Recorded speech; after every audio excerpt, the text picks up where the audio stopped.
800-457-3280.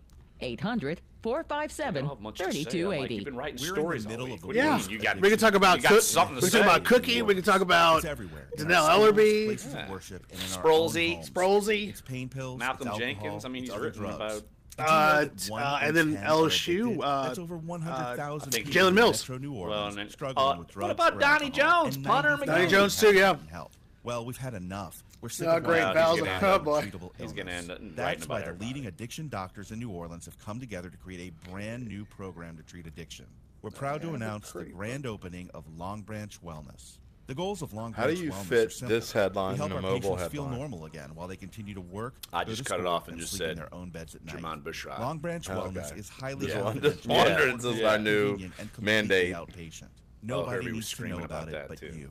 New Orleans finally tone, has like, the what is- addiction treatment Are we program on they yet? deserve. Yes, we're on Call now. Long Branch Wellness Careful. at 504-635-3535. Hi, YouTubers. We love our Visit jobs Long all Branch the Health. time. All the time, 24 hours every a day. day, 362 days a year. Excited about Katie's I love it. Floor seating and private dining room. I love How LA. about my vast local sports knowledge? You know sports, but shouldn't we be talking about your award-winning Sunday brunch? I'd rather talk about the Saints and the Pels. How about your award-winning pizza or daily specials? How about them Saints? I admit you have a great take on local sports, but what about Katie's award-winning menu? Okay, folks, I invite you to dine at Katie's. Eric and I don't have to brag about the food at Katie's. The food speaks for itself. It does. Katie's I open gotta 7 give days them a week in the that. heart of It Katie's does. good. I can't wait till they Good. open up this delicatessen out in the View. Looking for hidden treasure. You see, Oh, with the they're Navy Federal Cash taking over Rewards what, card, Causes, yeah. give you 1.5% cash back. Because But they this said giant they're going to neon have sign. some of their staples on there, like the red 1.5% beans or rice, cashback. stuff like that. A cuckoo clock? And then there's going to be straight up sandwiches. I'm like, 1.5% Dude, cash it's back. still like Plus, 3 there's hours no to cap lunch. on rewards, Chill. So you can buy dude, all I'm the really hungry. I'm really hungry. Mandates. Visit NavyFederal.org for more information. Open the armed forces, the DoD, veterans, and their families. Sorry, Federal credit sorry, union, federally insured you by We're seven- not sorry. We're seven not sorry at watchers all. right now. That's We're not not sorry at all. That's not Grab your new. tent, grab your gear.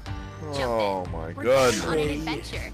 In Arizona, there's so much to see, so much to experience. At GCU, adventure is never too far away. Offering over 200 academic programs with a Christian worldview and nestled in the heart of Phoenix, you can earn your degree in fewer than 4 years and explore everything Arizona has to offer. Find your purpose at GCU. Private, Christian, affordable. Visit gcu.edu/AZ road trip. Caterers, Setting up. DJ, Spinning oldies all night. gift. Their favorite jazz album, signed. Total Trade party Alex cost. Smith. $550. Just send me your half with Zelle. Oh, Zelle. That's already in my Wells Third Fargo mobile rounder. app. Sending money now. Third Great. rounder. Mom and Dad's 25th anniversary is going to be perfect. Send and receive money from just about Also, anyone with a U.S.-based we bank can account. mention Wells it Fargo, that building better Thursday every Night day. Football was awarded Not to available with Fox. opportunity checking or opportunity. Hell savings yeah. accounts. Terms Chris and Gordy conditions had apply. Kirk Results Cousins of on his property show Overland yesterday. Services, LLC, Wells Fargo Like, Bank. Well, that he was, Radio yeah, Row. he was doing the rounds yesterday. I she's saw he did a always bunch of, Yeah. Her silly laugh. The way she kisses me hello. This Valentine's Day, I want to turn everything I love about her into the one thing she'll love forever. An engagement ring. It's the Jared Valentine's Day Diamond Event, February 1st through the 14th. Save up to $1,000 off any diamond when you buy her setting at Jared. And let our expert jewelers help you find or create the one ring that be for her. That's why you went to Jared. Cocky Clyde, you got a Apply. message. See Jared.com for details. what is it? Give up first. What excuse do you have for the? Oh, don't worry, Val. I'm gonna lay it on thick today. I'm gonna lay it on thick today for you. Splitting in half. Because what are you doing? Clyde's calling out his fans. Slow you down. He's got two fans. He's got like two fans. Is you. I've got more than that. You could say we It's like 7. Why do you think our prep basketball ratings have gone through the roof? Exactly right. What's stopping you?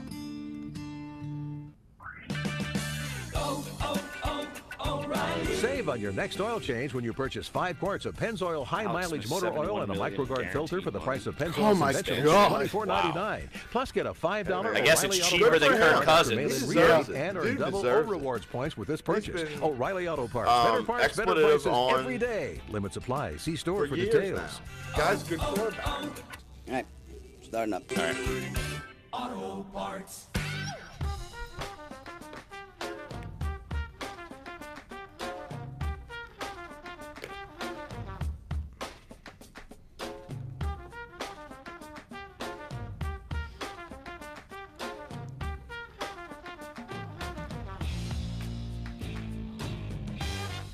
Duncan Holder On a Wobble Wobble Wednesday, January 31st, Jeff Duncan is away in Minneapolis, which means Jim Derry's here to play. Hello, Jim. Sorry, y'all. It's been a while since I've sat next to you. It has been, and you know, I gotta say, I'm so happy for you that your hair is growing out and you're starting to look like a little fuzzball again. I'm looking like a chia pet. Of course, Clyde Verdun is here. Good morning, everyone. So I've brought everyone together for the insanity that it will be Duncan Holder for the next several days as Jeff will be gone. He won't return to radio until next Wednesday. He's going to be gone that long. He's going to have to wobble on his own. I think so. But look, we're, of course, covering Super Bowl 52. Jeff Duncan is on his way up there. Super what? Yeah, it's a Super Bowl. Yeah. There's a game? There's a game. Technically, it's the big game. Oh, I didn't know they were still playing football. Well, at least on a sports talk show, we can say Super Bowl. If we were, like, pumping up in a commercial, I don't think we're allowed to say the Super Bowl. The big game. The big game. Give or us some whatever the nachos. nonsense is. It's silly. But look, Jeff Duncan's up there. Josh Katzenstein has been up there all week. We're actually going to catch up with Josh in our next segment in about 8 minutes. So he'll give us the latest of everything going on as the Patriots are set to take on the Eagles. And got a great show. Josh Katzenstein, like I said, he'll join us. Will Guillory joins us every Wednesday. The Pelicans are now 0-2 in the boogieless era. They go down to Sacramento. Not a good sign.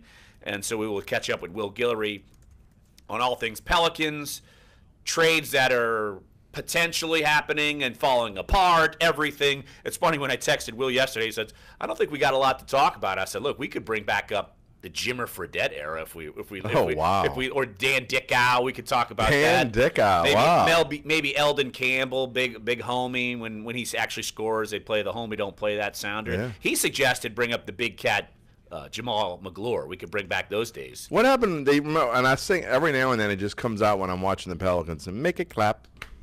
That sounder has been around for seemingly decades now. Are they still playing it? Yes, they are still playing that. Oh, They're okay. still playing that. They're still playing Ludacris. They're still playing now. They play. They have not changed their music since. But they don't play B-fence anymore. Well, they're not bees Well, I know, anymore. I Well, know. they could like go and just Okay, do something all right. like that. I don't know. The bird brain Look, defense. after watching last night, I knew it already, okay? But reality set in, and I finally accepted it. It is now Cubs spring training. You're which is already wearing your hence why Cubs I'm wearing gear. So my sad. gear. You're already That's so wearing sad. your It's Cubs baseball gear. season. Baseball season. Football's still going on. What are you baseball talking season. And about? last time I checked, the reigning champs are the Houston Astros. Last time I checked. Speaking Well, of thanks for ruining it, Clyde. You're welcome. Speaking of Houston, look, Josh Ennis, show that's on before us from 6 to 10. He was on Radio Row, and he got into basically a media scrap with the rival station in Houston, and we're going to play that later on in the show. I'm fascinated by this. I can't wait to hear it. I'm fascinated by it. I almost turned It's the show on. exploded already this morning. In my drive in from Mandeville, I almost put the show on. Almost. I went to hit the button. 1280. I know. Oh, And man. look, I love 1280. Don't get me wrong, but there's something about Mr. Ennis that just kind of like chalkboard. Well, Stop drinking that haterade. I know, Dave. but I'm that's sorry. that's his thing. I love the station. That's Don't get his me wrong. thing, of course. People hate him, people love him, but people listen. And It's the we're different gonna kind of we're hate. gonna play the dust up later on in the show. I called Dave on the way, and I'm like, dude, we gotta play this, and we're gonna talk about potential media dust ups that we've had in our I get along illustrious with career. everyone. Larry. I don't believe that one bit. Everyone, I won't say loves me, but everyone gets along with me, and I have nothing but nice things to say about We're everyone. here to tell the truth. That is not the truth. Well, Not there's no even Bible close to the around. truth. Not There's even no close. I'm Bible sure we can around find one, here. though. I've seen you two get into dust ups on this show. What? Jim and I are the best of friends. Exactly. Are you kidding me? Dave has gotten into dust ups with both of you, rightfully so. Well, that's because Dave's wrong and he doesn't want to admit it. See, here we go, and we're getting started. Yeah, so there we are so, again. I'm just saying. Well, I mean, I'm just telling the truth.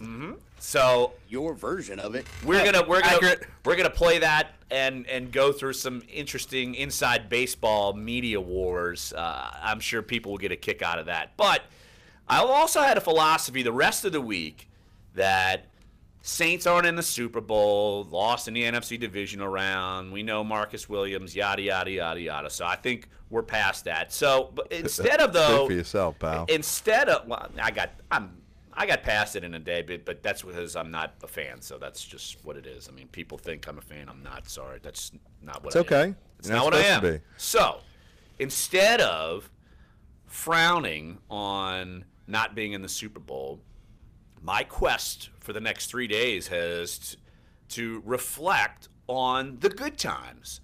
Super Bowl 44. Saints won that game. So we're going to have guests on tomorrow, Friday, and, of course, today from that championship team. Today we're going to have on left tackle Jermon Bushrod. We're going to have him on, and he's still playing. Look, he wrapped up a season. Played guard for the Dolphins. He's a free agent, but we're going to have Jermon Bushrod on. Basically, I just want to talk with him about how do you prepare for a Super Bowl, and when you get there, how do you win? It's not as easy as 1, 2, 3, and you never know when you're going to get back. Ask Dan Marino. He got there early in his career and never got back. Well, ask Drew Brees as well. So, heck, ask Aaron Rodgers. You figured he'd have been back several times, and he hasn't even been back. Ask Tom Brady. Oh, never mind. No, he's there all the time. Ask the NFL. Oh, never mind. What's that about? Conspiracy theories, man. Oh, of course, conspiracy theories. How about that Tom Brady and the Patriots were just very good, better than the Jaguars? Give me a break. Well, they're better than the Jaguars in the fourth quarter, yes. But that's the Jaguars, all that matters. That's all that matters. But I'm just saying the Jaguars are pretty good. I can tell you this, and I wrote this in my column this morning where I predicted Philadelphia to win, but I did do it. I did it with a caveat. You already published it, so it's not. It's published. I did it with a caveat. If the Eagles, for the only way that they can that they'll pull this off is they either have to be up by 9 with 2 minutes to go, or they're up by 25, or they have to 9 or more. You know what I meant, or they have to have the ball last. There's no, I mean, if Tom Brady has the ball with 2 minutes left and he's on his own half-yard line. Well, I don't know if I trust Nick Foles to get it done, but you don't want Tom Brady having the ball to win the game. Yeah, I mean, you could just turn the TV off. Yeah, I would agree. Yeah, absolutely. So, all right, why don't we take a break right here on the show, because I know Josh Katzenstein is waiting for Eagles media availability, so we're going to go to him. So let's take a break right here on the show. Josh Katzenstein from up in Minneapolis covering Super Bowl 52. We'll get with him next around 10:30. Will Guillory, of course, covers the Pelicans. They lost last night, 114-103. No. So we'll talk with Will about that. 11:30, we'll catch up with former Saints Pro Bowl left tackle, two-time Pro Bowl left tackle, Jermon Bushrod, to have some good, fun nostalgia time talking about Super Bowl 44. So come on back. Josh Katzenstein coming up next here. Sports 1280, NOLA.com, the iHeartRadio app. Jim Derry's here. Clyde Berdan's here. I'm here. We're all Dunc and Holder.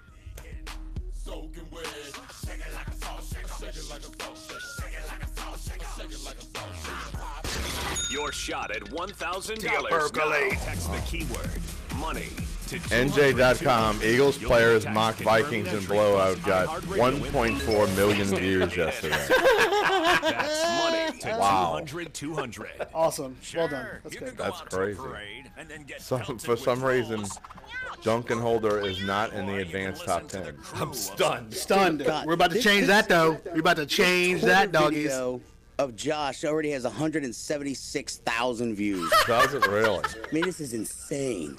Chance to win on Sports 1280. People love fights. 76. And hold on. I mean, this is only 2 hours old. Dave, you're gonna have to set this thing up when we do it. You're gonna have to set it up. Dude, like I was literally driving. I was in the car right when he sent Jim Mudd over, so I heard the whole setup and everything. Good. Oh my God, it was so funny because it. At one point, I'm going, all right, should I call him and just shut it down? And I was like, you know what? No. At one point, you couldn't really hear a lot of the stuff on the air because of the way the phones were situated. Right. Because they didn't have a wireless mic. Yeah. Why would you shut it down? You know what? Phone in his face. Yeah. Yeah. Every now and again. Was there some bad words? Clown. Oh, it was great. Yeah. Census Bureau says did anyone say any bad words? Well, yeah, Josh kind of snuck an F-bomb in there. Oh, really? Are we able to like? It was like, oh, I already bleeped it. Okay, good. It was at the very end. Who the fuck you. Wow. Yeah, it was at the very end. Yeah, it was awesome. 2004, but Dude, I'm telling you. I thought at first, I was like, what is this? I was like, come on, man. And then, as I watched it, I was like, you know, it's funny. You know what? That's good. I'm glad he did it. The guy deserved it. Still relatively slow. They're just being, well, Josh, of course, is the, he antagonizes him. There's bad blood between them. It's kind of like WWL and. That would be like, well, that's how I'm going to describe it. Well, that's how I'm going to describe it. It would be like me going up and getting in an argument with Bobby. Yeah, but nobody would understand what he's saying, so there wouldn't be a good fight. If he had a few beers, they'll understand him. Ooh. But I like Bobby. So that's the problem. Bobby's a likable guy. He's just. I don't dislike any of these guys, so I would never do that. But that's why I'm going to have to bring up some other ones. Oh, I've got a great story about it.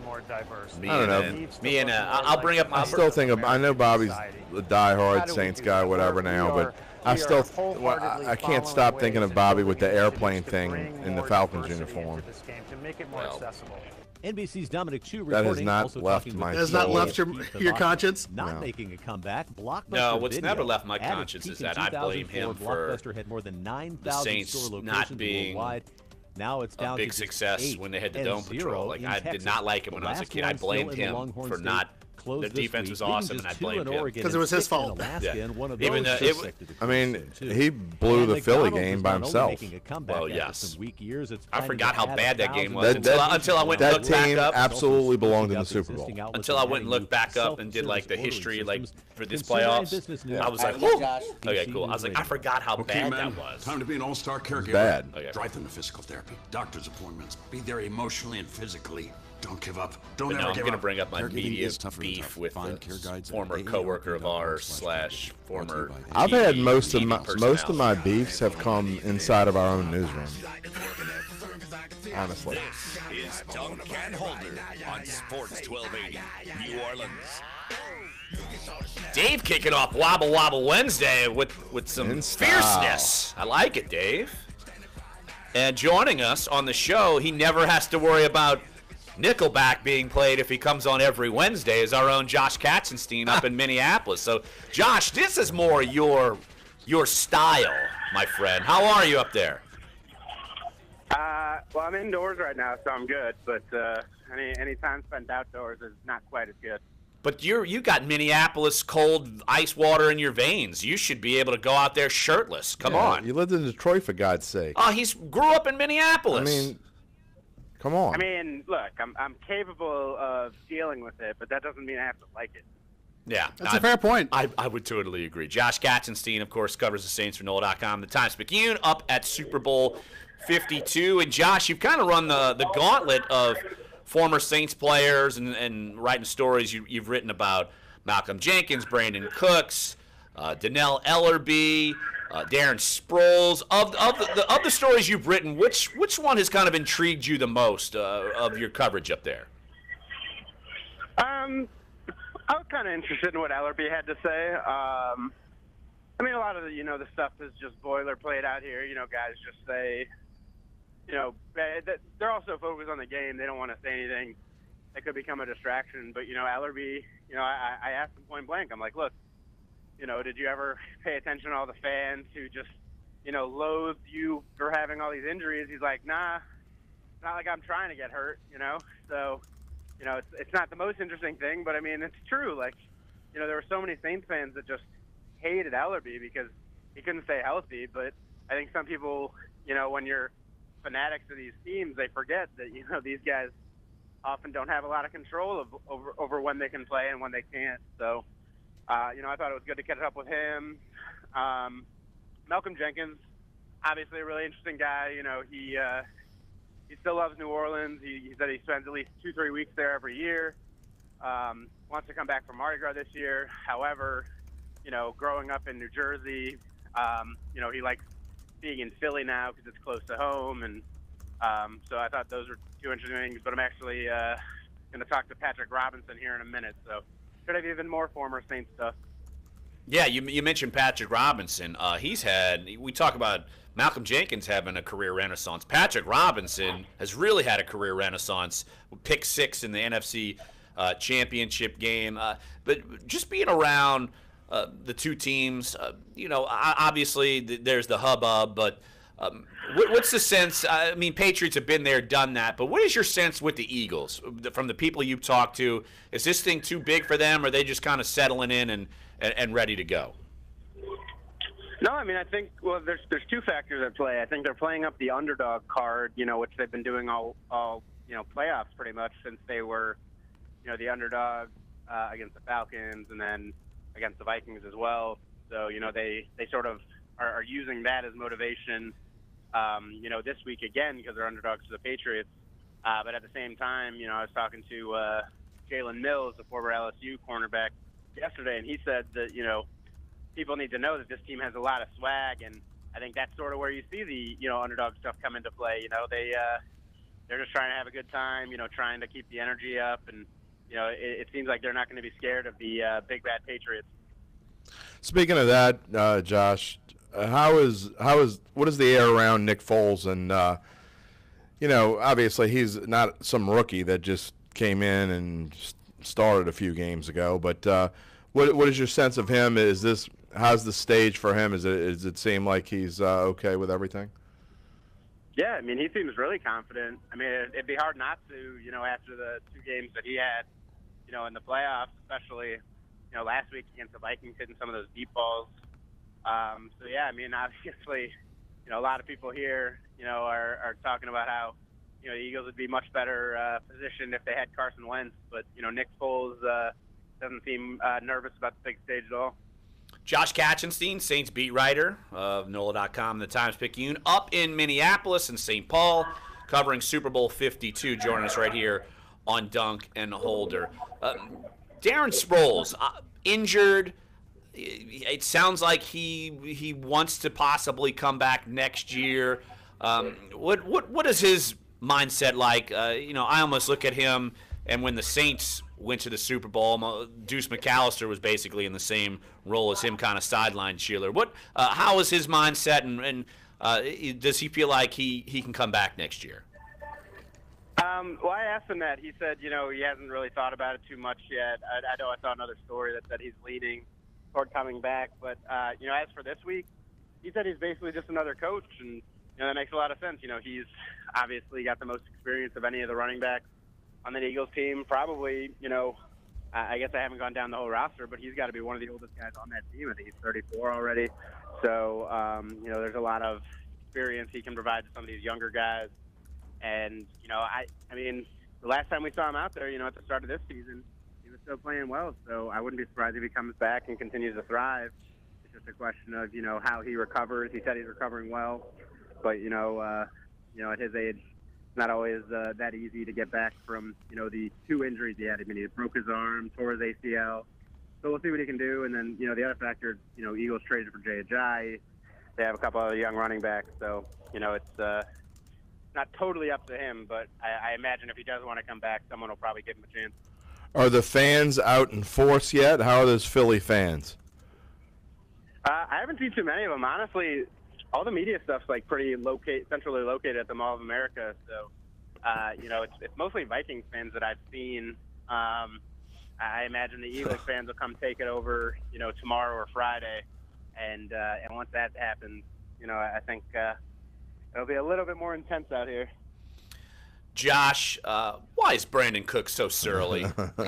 He's just so surly. It just irks me, and I feel like he's surly. He won the battle, forced his way out. He's with the Patriots. He's their number one wide receiver since Julian Edelman's out. Well, wide receiver, and he just seems like an angry little guy. Why is this? That's because you call him a little guy. Everybody calls him a little guy. Could you imagine going your whole life being this, superstar talent, and everyone just keeps calling you little or small? Drew Brees has been fine with it. Don't you know, Larry? He thinks he's a superstar, Josh. Yeah, he thinks he's 6'4". He plays like he's 6'4". He doesn't really, but no, I don't know. I mean, he seemed excited to see me at first, but then I started asking him questions. Then his face turned really quick.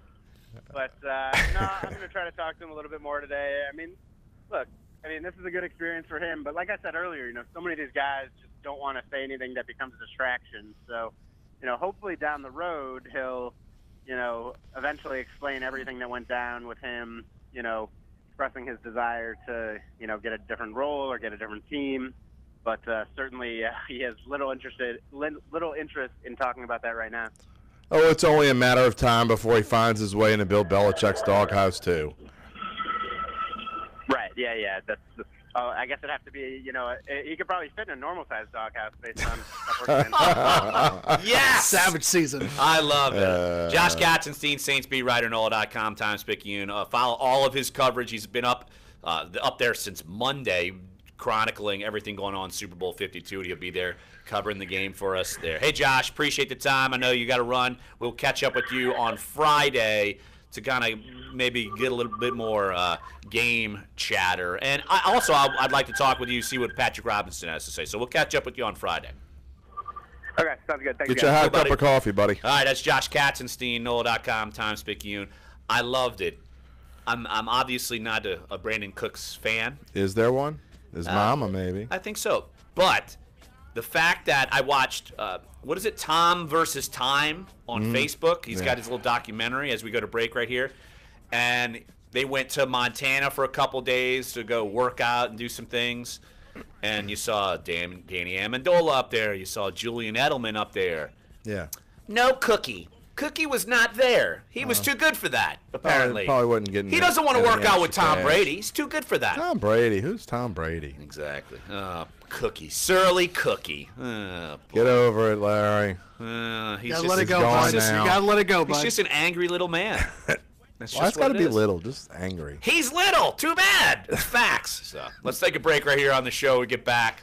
Switch gears. Pelicans. Let's talk Will Guillory. Pelicans beat writer for NOLA.com.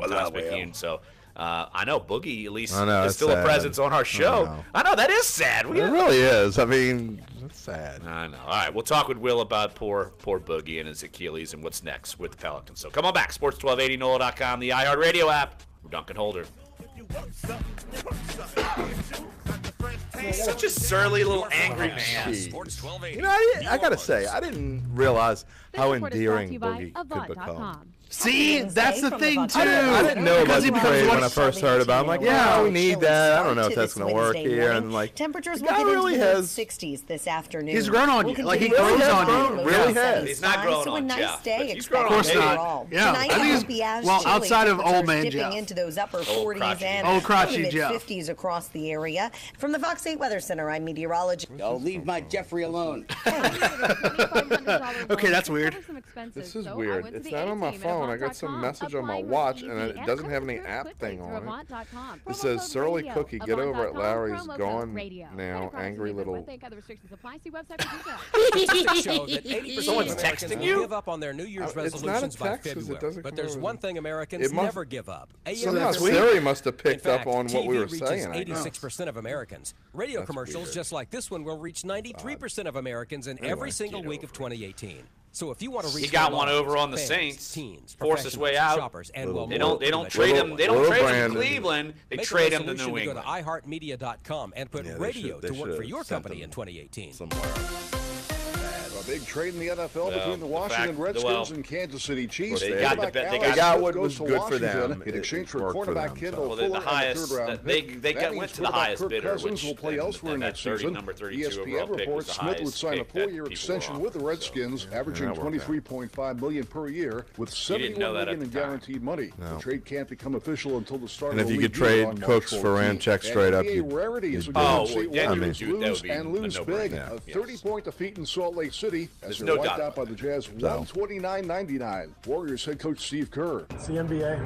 Why don't we have a second-round pick this They were year? tremendous tonight. They were well Traded prepared. it They were to aggressive. move and up hard to torn in. get And Elsewhere, the Rockets over the So I Magic worked out that. 114-107. James You Harden, take it. 60 Yeah. points, 10 rebounds, 11 Looking back, assists. it's like, yeah, that's worth it. You know what else is weird? How did this group pull all the right moves? That's sports. Every Joel single Stern, one. Every NBC single News. move was the right move. How does that happen? We got Will. No. Your home for BG though. home team No, we can talk talk. plenty about that. Sports 1280 New Orleans. Pelicans 0-2 in the boogie-less era. Might as well be 0-20. There's a lot more games left, Jim. If they lost to Sacramento 114, 103. They didn't just lose. They didn't just lose? No, they didn't just lose. I mean, here's some numbers for you. Second chance points, 0. That's not good. That's not good. That's not it's good. Nearly impossible. That's one way to put it. That's one way to put it, dude. That's not swell. Sacramento is 4-20 on the road against teams in the West, and they're 2-0 against the New Orleans Pelicans. That means they're two. I mean, I went to Shaw, but I can figure this one out. They are 2-20. 2-20 against everyone else in the West on the road, except the New Orleans Pelicans. Well, to talk more about the Pelicans, as we heard, it's so sad to hear that now. Will Guillory, NOLA.com, the Times-Picayune, and I mean, Boogie says hello to you as he can't even walk. Will, this is sad, a sad sounder that we're going to keep playing every Wednesday when you come on. I'm sorry. Yeah, I know it's kind of sad now, right? I guess we got to keep rolling with it, or should we come up with a new one? What do you guys think? No. You got to. That's the. Gotta do it. Was a wheel. It's hard to beat that. Got to do it. But Will, obviously a whirlwind for the Pelicans over the last, say, 5 days or so. Let's just start with last night's game. They go down 0-2 without Boogie. They go down to the, I would basically say, hapless Sacramento Kings at home. They lose 114-103. Will, just kind of take us through that game.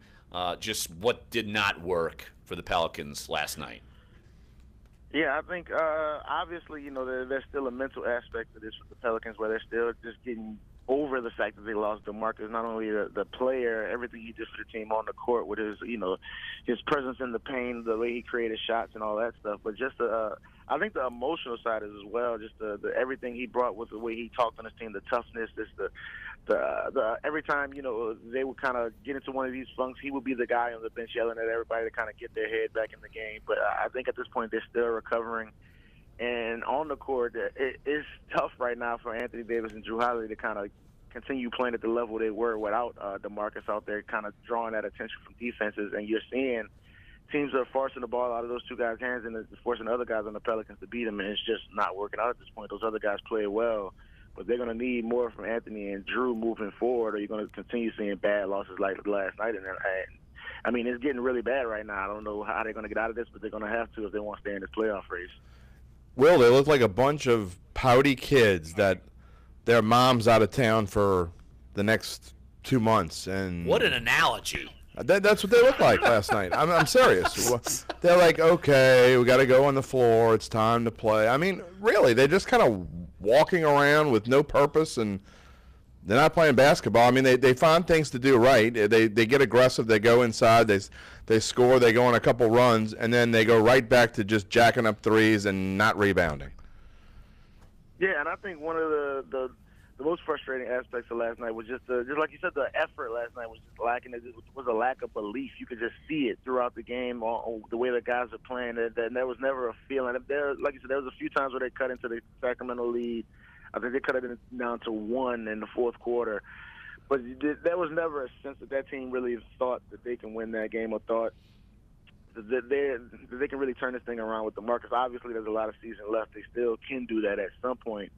But as of right now, I mean, they just got to get their own stuff together, even more than figuring out how to replace DeMarcus or replace his production. They just got to get that locker room in order and kind of realize that they got a whole lot of season left. Because, I mean, you still got Anthony Davis, you still got Drew Holiday. Obviously, losing DeMarcus is big, but this team still has the pieces to beat the Kings at home. I mean, that's not too much to ask, right? No. Apparently it is, though, so that's going to be an issue. Will Guillory, NOLA.com, Times-Picayune covers the Pelicans for us, does a great job. Look, Anthony Davis, 23, Drew Holiday had 21.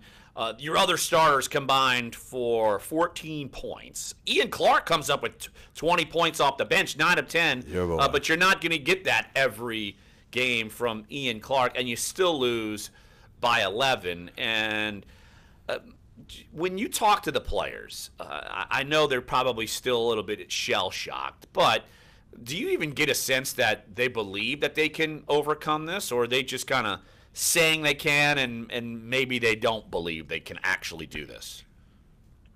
Well, I mean, I think guys that usually say the right thing when media come, especially after, with this DeMarcus thing hanging in the air, they all know the questions are coming about, how are you going to recover from DeMarcus? Is the season going downhill without DeMarcus? So I think they're all trying to say the right things right now. But, I mean, you see it on the court that these guys just aren't playing. You can watch that game against Houston before DeMarcus went down and watched that game last night. It looks like two completely different teams, the way they're fighting, the way they're playing together, the way they're talking on the court, they're moving around.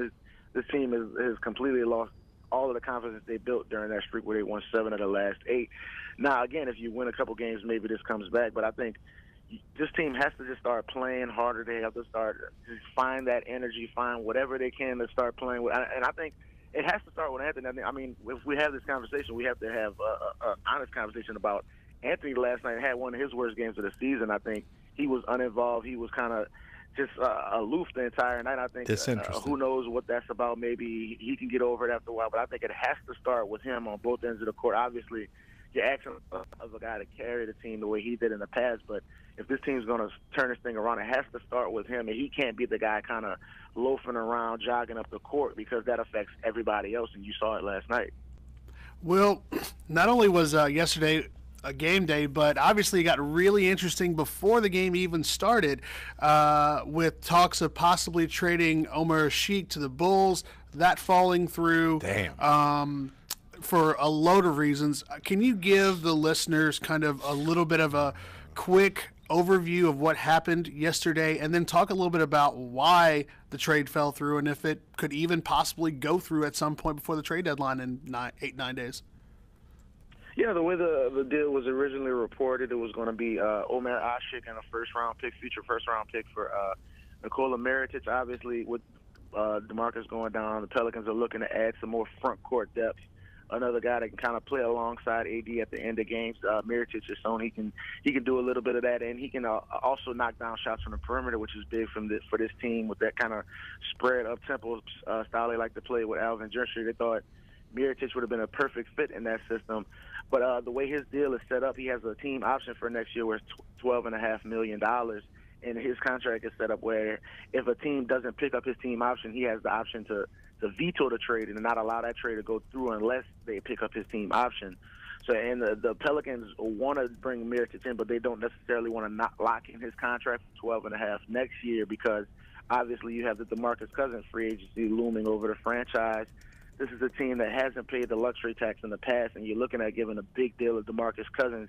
You don't want to have that $12.5 million also sitting on your books with another potential $20 million deal coming on your books with Anthony and Drew Holiday already making $20 million. So this is a team. I mean, this is kind of the issue with small market teams around the NBA, where you want to add talent. You have a superstar like Anthony Davis. You want to give him the pieces, but it's tough when you don't necessarily want to pay that luxury tax. You want to bring in as much money as possible to make the franchise profitable, but also you want to put the pieces around Anthony, like I said. So at this point, I would say it doesn't look great for this deal just because Mirotic has made it clear that anywhere he goes, he wants his $12.5 million locked in for next year. So I don't think the trade will happen as is at this point, but I do think the Pelicans will continue to stay aggressive. They want to get that Ashik deal off of their books, and they want to have cap space available so they can pay DeMarcus next year. But it seems like they're asking a lot to say, we want to get rid of Ashik, we want to bring in a player that can help us immediately, and we also want to have cap space so we don't go over a luxury tax next season. I think it's a lot to ask, but that's what they're shooting for as of right now. Why would anybody want that cat, Will? I mean, the guy comes in.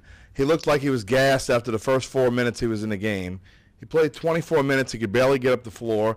He goes to shoot a free throw. He can't even hit the front rim.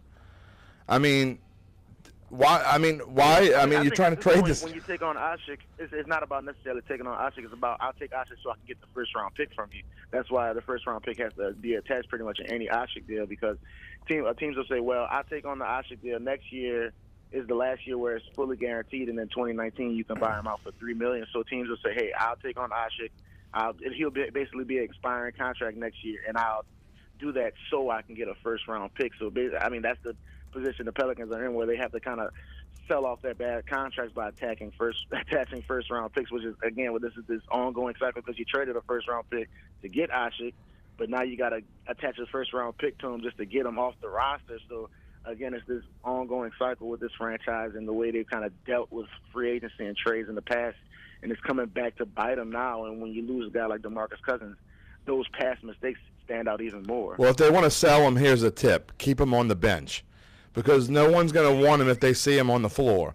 The guy, I mean, seriously, I mean, he looked like. But Jim, you're not trading for. I understand what you get. No, I understand what Will's saying. I understand what Will's saying, and it makes complete sense. But this guy does not belong on an NBA floor at not 1 minute, not 2 minutes, nothing. Well, they've tried not to, but now Boogie's out. I mean, he played 24 minutes. They didn't try very hard. Well, he wasn't playing at all when Boogie was there. I mean, you can't have these guys playing. I'm bitter. You are bitter. Jeez. Will Guillory, NOLA.com, Times Picayune Pelicans beat right. Sorry, Will. He's like your version of Brandon Cooks. Except he's not little. He's not little. He's not little. He's definitely not little. But look, right now, Pelicans 27-23. They've lost 2 in a row. They are in the 7th spot. But the Clippers are selling, seemingly, even though I know they've gotten some firepower from the Pistons in the Blake Griffin deal.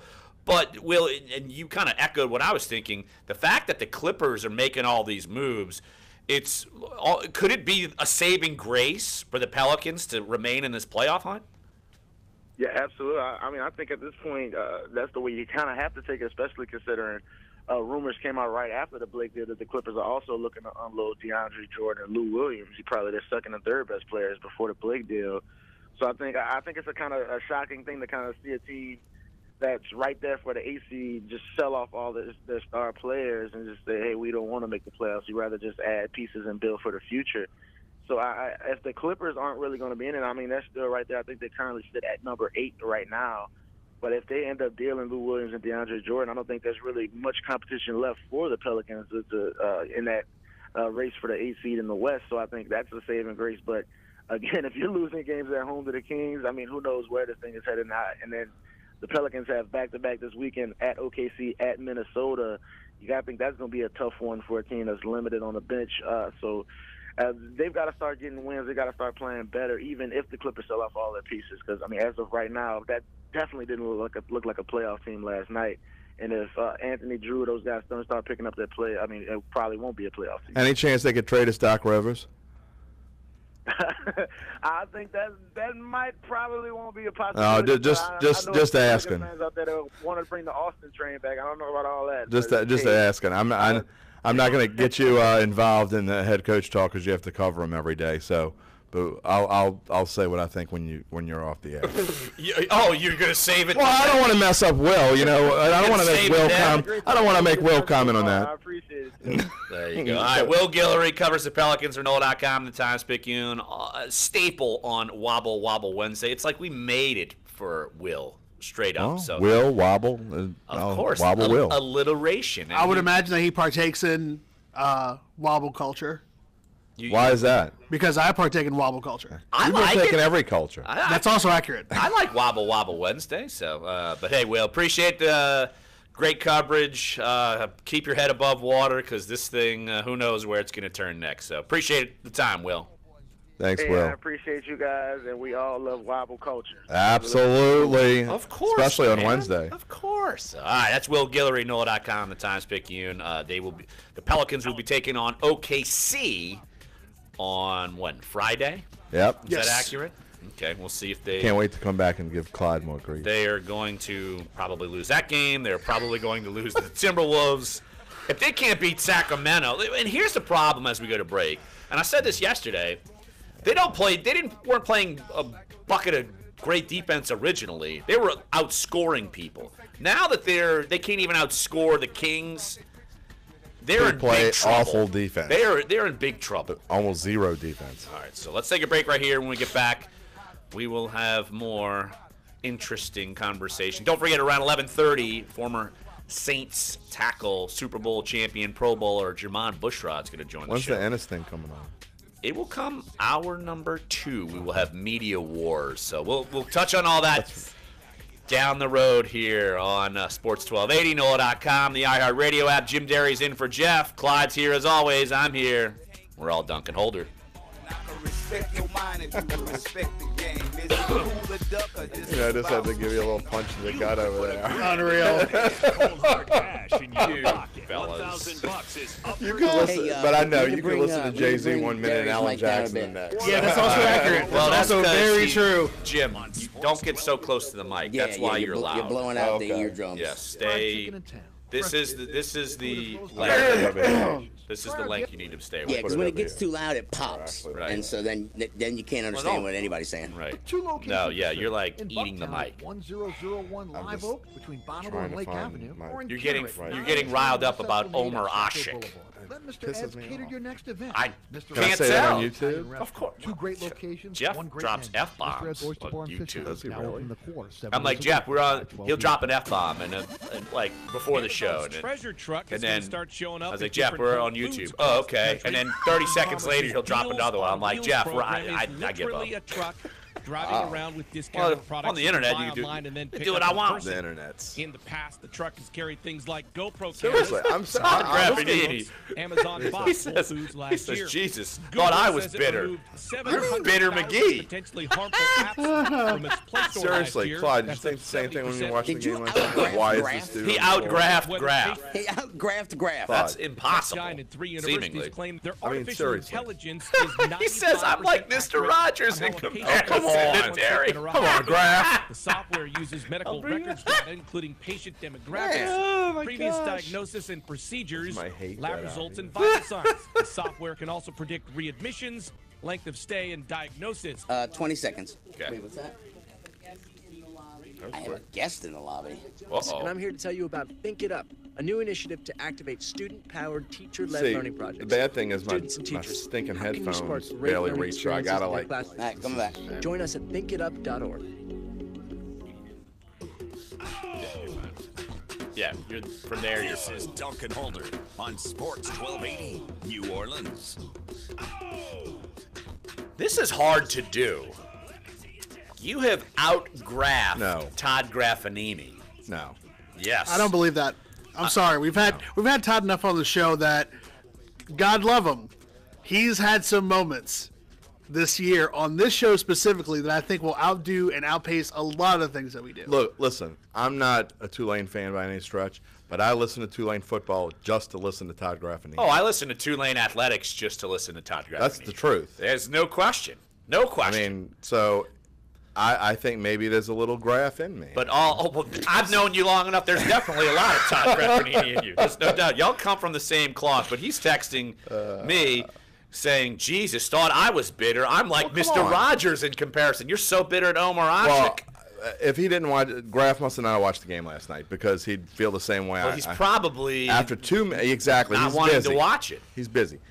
But Eyes bleed. 2 minutes into that game with the guy. I mean, he barely. He looked like me running up. Oh man, I gotta go back on the other side. Oh my God. Oh. You're really expecting him to be a good player. He basically needs to eat minutes and take up space. That's what he's doing. And play defense against the other team's big. Which he doesn't know how to do that either. Well, he did a little bit of it towards the end of the. You know what he's fourth quarter, probably he did a good little bit at? of it on Zebo. He's probably good at the post-game buffet. Here we go. Low blow, dude. Is he? I'm waiting for a Billy Nungesser rant from. Oh, here we go. From Jim You're really Derry. trying to rile me up today. The whole media war thing. You're trying to get a prelude before we get to the Ennis bit. Well, maybe so. Maybe a little bit. But yeah. So look, Pelicans. I'm curious to see what is going to happen. Even though I have a feeling I know. Curious to see. What's I think going you know to what's happen. going to happen. Right. Exactly. Except they're not going to do what they need to do. When it's all said and done, they'll just blame it on Boogie being gone, which is why they quit and tanked. Well, I'm wondering. I mean, at least I'm wondering like you care. because we all know that the jobs are on the line. All right, Dell Demps is on the line. Alvin Gentry's on the line, and Jeff and I have talked about it the last couple of days. Can they get a pass? And I wasn't joking about trading for Doc Rivers, by the way. No, seriously, you need to be joking about that. That's a terrible decision. That's a terrible idea. You see what he's done to the Clippers. He is a First of all, he should not have as much power as he has in Los Angeles, number one, because he's made terrible deals. Because it is a little bit of ironic that the only person that's going to be left out of this whole fire sale is going to be his son. Terrible beats god-awful. I don't think... Have you seen the Clippers? Both don't sound very intriguing. Neither sound intriguing. Like, I don't think you're trading... Like, I think you're trading bad for bad. What's out there? A lot... Mark Jackson and the Van Gundys? No, you don't want Mark Jackson either. No, I don't. And I don't think you want. I mean, I don't think Jeff's coming back to coaching. I think Rick Pitino's available. Yeah, well. Well, he can do a lot. Yeah, because of course in the NBA you can bring a lot of strippers and dancers and escorts and all the rest of this stuff in the NBA because okay. it's not college. So whatever. Okay. Again, I think if you're looking at Dave Jerger. Guys like that, David Fizdale is going to be the hottest. Here we go again. I'm telling you, I really think that he is going to be the next star head coach. I think he's got what it takes. Bring Tim Floyd back. He's Tim retired. Floyd is. I think Tim's done too. Retired Tim's hanging out in the lush seats hanging out with Archie, just watching games, being like, "Man, I remember when this took up most of my life." He's probably fishing with Jim Henderson because they have houses in the same community in Poplarville around the lake, and I bet you they're fishing together. Well, we'll never have that problem. That's clear. I'm a Tim Floyd fan, so I'm only half joking. Well, hey. I think you would be a better coach than Alvin Gentry, but that's another story. Oh, so were you a fan of Monty Williams? Absolutely. Okay. They got rid of the coach that they had. They had a coach already. Just checking. Well, speaking of Tim Floyd, let's switch gears here for the rest of this segment. College UTEP? College basketball. No, we got UNO, Northwestern State tonight, 7 o'clock. Look, UNO is atop the Southland. Look, we had UNO AD on. Schlesinger could coach them. Derek Morrell. Hey, Hells. Why not? He could. He'd do a better job. Unreal. Throw names. This guy. This guy. This guy's Dale Brown, John Brady. Bring them all back. I would do a better job than Alvin Gentry. John Wooden. Dave Dickerson. John Wooden could not do a better job than Alvin Gentry at this point in time. You say that. Although a casket with no coaching whatsoever. Bring back arms folded Byron Scott. All right, now you've gone too far. Yeah. Now I've gone too far. Just a little bit. Yeah, you're talking about caskets. I'm talking about an actual live human. So anyway, live breathing humans. Look, there have been coaches that have done a worse job than if no one were there. Player coach, have Boogie coach. Boogie would do a better job than Alvin Gentry. Jeez, man. At least he'd inject some fire into these kids. They're grown-ups. I'm 49 years old. They're kids. They're still grown-ups. But anyway, UNO taking on Northwestern State tonight.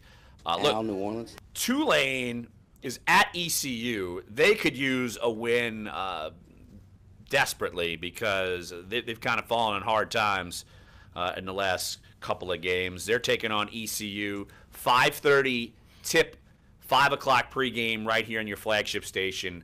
For Tulane men's basketball, Sports 1280. And LSU at Tennessee, some upheaval, of course, with the LSU program. 2 players booted, 2 players suspended. Clyde, I'm going to lean on you. What's going on up in Baton Rouge? Well, strange enough, we were in the office a couple of days ago when the news broke, and so was Andrew Lopez, our LSU beat reporter.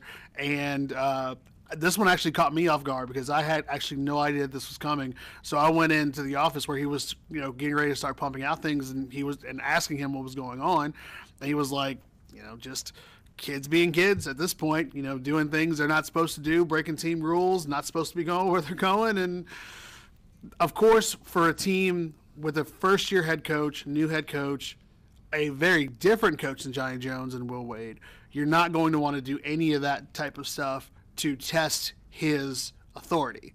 And clearly you have some guys that are probably testing his authority. And then you have that mix too. We don't talk about that enough in terms of you bring in new guys that are different than other guys that you may have been recruited by, Coach Jones, and you bring in some guys, different guys of Will Wade, and you're trying to mesh these all together, and you have guys from the Jones era and guys from the Wade era, and trying to put all this together to make this team good. And you kind of figure that somewhere along the line something like this happens, but that's going to be tough because now you're going to go to play up in Knoxville, up on Rocky Top in Thompson Bowling, which is a very tough place to play. And Tennessee, their RPI, I'm looking at all the RPIs right now, they're 14th. Yeah. In the country at RPI. Yeah, Rick Barnes, man, which is crazy. I never would have expected him to have as much success there as he's had the last few years. I figured he'd be one of the first few coaches to kind of get bounced because he did okay at Texas. He did okay at Texas, but he was run out of Texas towards the end for a lot of the same reasons why when he started, just not competitive, very streaky teams. I mean, Kevin Durant isn't walking through that door, but clearly he's got it rolling. Ben Howland's starting to try to get it rolling at Mississippi State. All these names that have come across, like these big names that are in the SEC right now, it's going to be interesting to see because not everybody can go to the tournament. Like the SEC is not going to get 8, 9, 10 teams in the tournament like the ACC can do. No, but they could get 6 or 7. They could get 6 or 7 though, for sure. Which would be huge for them. Absolutely. When's the last time the SEC had 6 teams in the tournament? I don't know how many they got last year off the top of my head. I just don't know. 3, I think. Yeah, last year I think it was only 4. And then obviously you had Florida and South Carolina both play with the winner going to the Final Four. So I think it was 4. I think there was 1 in each bracket. Yeah. Pop quiz. Which Louisiana team has the best RPI right now?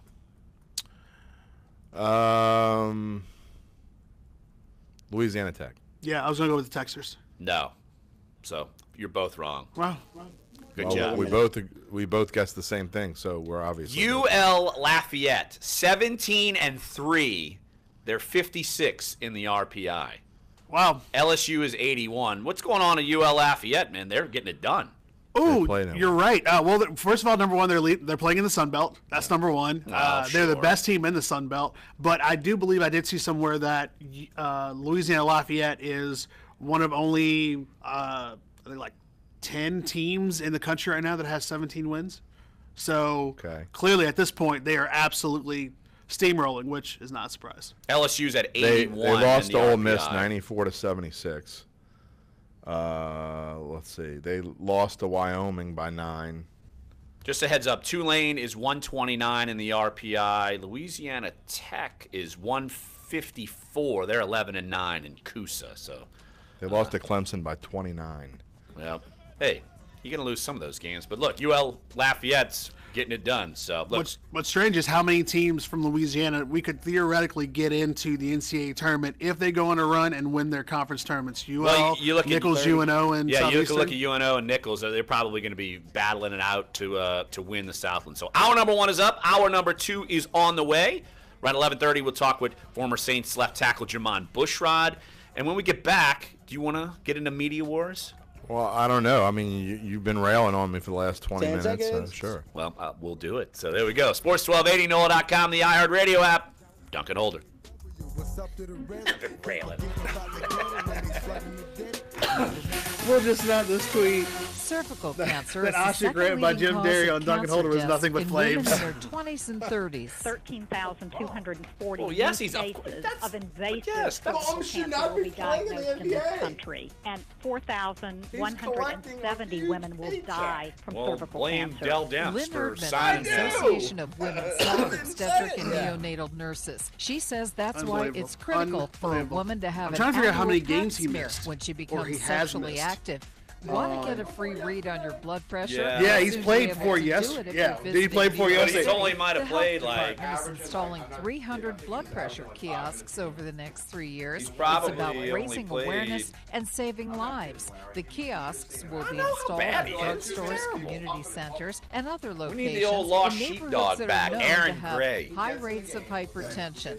Health updates. Sarah Lee Kessler. Oh my God, I remember the Lost Sheepdog. The Lost Sheepdog, man. Oh, that was forever ago. That was the sports hangover days. The That Lost was. Sheepdog. The Lost Sheep. Oh, Aaron Gray. Yes. Good point. Fox Sports Trending. And Lemonhead, There's a Eric new chief in the nation's capital, Kansas City, that trading dude was- quarterback Alex Smith to the Washington Redskins. Yeah, he In was lights return, out Kansas City gets for a the Rocket, third-round dude. pick and Oh, yeah. cornerback Dude, Kendall he was Fuller. freaking smoking. Smith also reportedly agreed to a 4-year extension with Washington for an average $23.5 million per season and $71 million guaranteed. Bloomberg reporting that Fox is close to a deal to acquire NFL's Thursday Night Football package.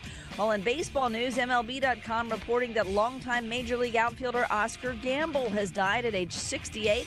Played 7 of his 17 seasons with the Yankees, also spent time with the White Sox, Cubs, Phillies, Indians, Rangers, and Padres. And Kevin Love suffered a broken hand in last night's Cavaliers loss to the Pistons. Love is out 6 to 8 weeks. NBA has replaced John Wall with Andre Drummond in the All-Star game. I'm Deb Carson. I'm live from inside a perfectly paired gift box from Pro Flowers and Sherry's Berries, and it is big. A crane lowers 24 roses inside, and up top, huge dipped berries are coated with chocolate chips. I do love berries. This Valentine's Day, think inside the box with a perfectly paired gift. Visit proflowers.com now and enter code 3333 for 20% off gifts over $29. Offer expires 2/13 or while supplies last. Discount cannot be applied to shipping and handling fees. See proflowers.com for details. Would you be mine? Could you be mine? Won't you be my neighbor? Tom Hanks saying, "Won't you be my neighbor?" in his newest Apparently role. there was a train-carrying congressional The Republican. 61-year-old actor stepping into Mr. Rogers' hit a shoes in his trash upcoming truck. biopic, You Are My And Friend. Bill Cassidy's on Sony there, and TriStar guess where they Pictures were announcing headed the to? film will follow the budding friendship between a Greenbrier. cynical journalist and Fred Greenbrier Rogers. curse. Production scheduled to begin this fall. Strikes again. Actress Yep, Rose Greenbrier McGowan strikes bringing again. her campaign against sexual harassment and misconduct to TV. I was in the middle of my second movie for his company, and I get assaulted. I decided not to stay silent. The Charmed star, who has accused disgraced movie mogul Harvey Weinstein of rape, launching a documentary series on Citizen I would Rose, say that. debuting with a 2-hour special, followed by 4-hour-long episodes coming in the spring.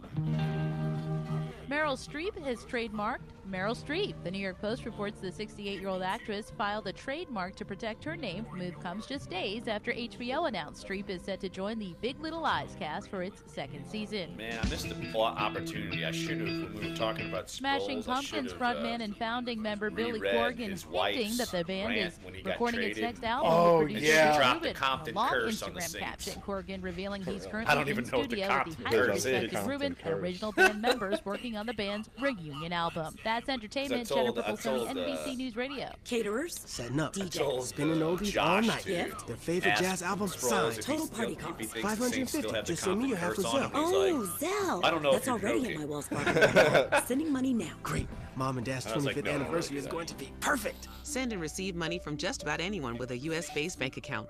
Wells Fargo, building better every day.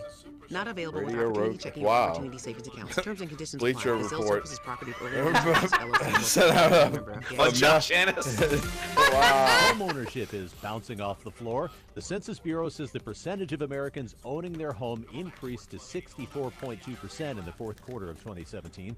That's up from the 30-year low of 62.9% reached in 2016. It's still well off the all-time Such a high of just surly over little 9% angry in man. 2004, but it's clearly a turnaround. It's The Angry business of Wednesday. golf We're is making angry. At least a small comeback after years of decline. The just World a Golf turd. Foundation says the That's number all- of I think- rounds I played think has it started grown with us modestly talking the about last 2 food. years in a row. It's still Once we started relatively talking about slow food- growth. The Got last weekend's Yeah, and then I got a PGA little- merchandise show, known as the little major surly. of golf business, drew 40,000 visitors and 1,000 companies, including TaylorMade Golf's CEO David Avelies. I think the golf industry should be excited about 3 things. Number 1, advanced technologies from company like TaylorMade. Number 2, across the board to Okay. get juniors And in we're the gonna game. do the And number Ennis 3, stuff the excitement here. going on. Okay. Towards and specifically on the Derry PGA got a Tour with the Bleacher world's best Report athletes. alert What's not to get about excited? Josh Ennis More on his phone. Yeah, I really did. Awesome. It's awesome. Is this true? A train carrying GOP Yeah, congressman? they were on their way. That's what I was saying. Yeah, They were you on just the said dump that, truck. They were on their way. There was a train carrying. Oh, that had to be a setup. Congressional, like Republicans. That stuff doesn't happen by They chance. hit a trash truck on the NBC's tracks, Dominic Chu reporting, and they were also on their talking way with to the the PGA's Greenbrier. So I was Steve going to say it's the. Oh, that's what you were it's the talking Greenbrier. about. That curse. doesn't happen by At chance. its peak in I'm 2004, just letting you know. Blockbuster had more than 9. Da, da, da, da, but I need the X-Files song playing in the background now. The last one still in the Longhorn State. Something. Closed I can't this believe week, leaving just Draft's 2 in giving me the Oregon and business 6 now. in Alaska, and one of those is expected to close soon too. And So, McDonald's. yeah, You're infringing on his territory, man. Throttle it Look. back. 4 locations around the world. It's also sprucing All up right, so existing outlets and adding we'll new do the Ennis stuff self-service here. ordering systems. Consumer and business. There's a news, reason Joe why McConnell, Graf is NBC entertaining to Radio. listen to.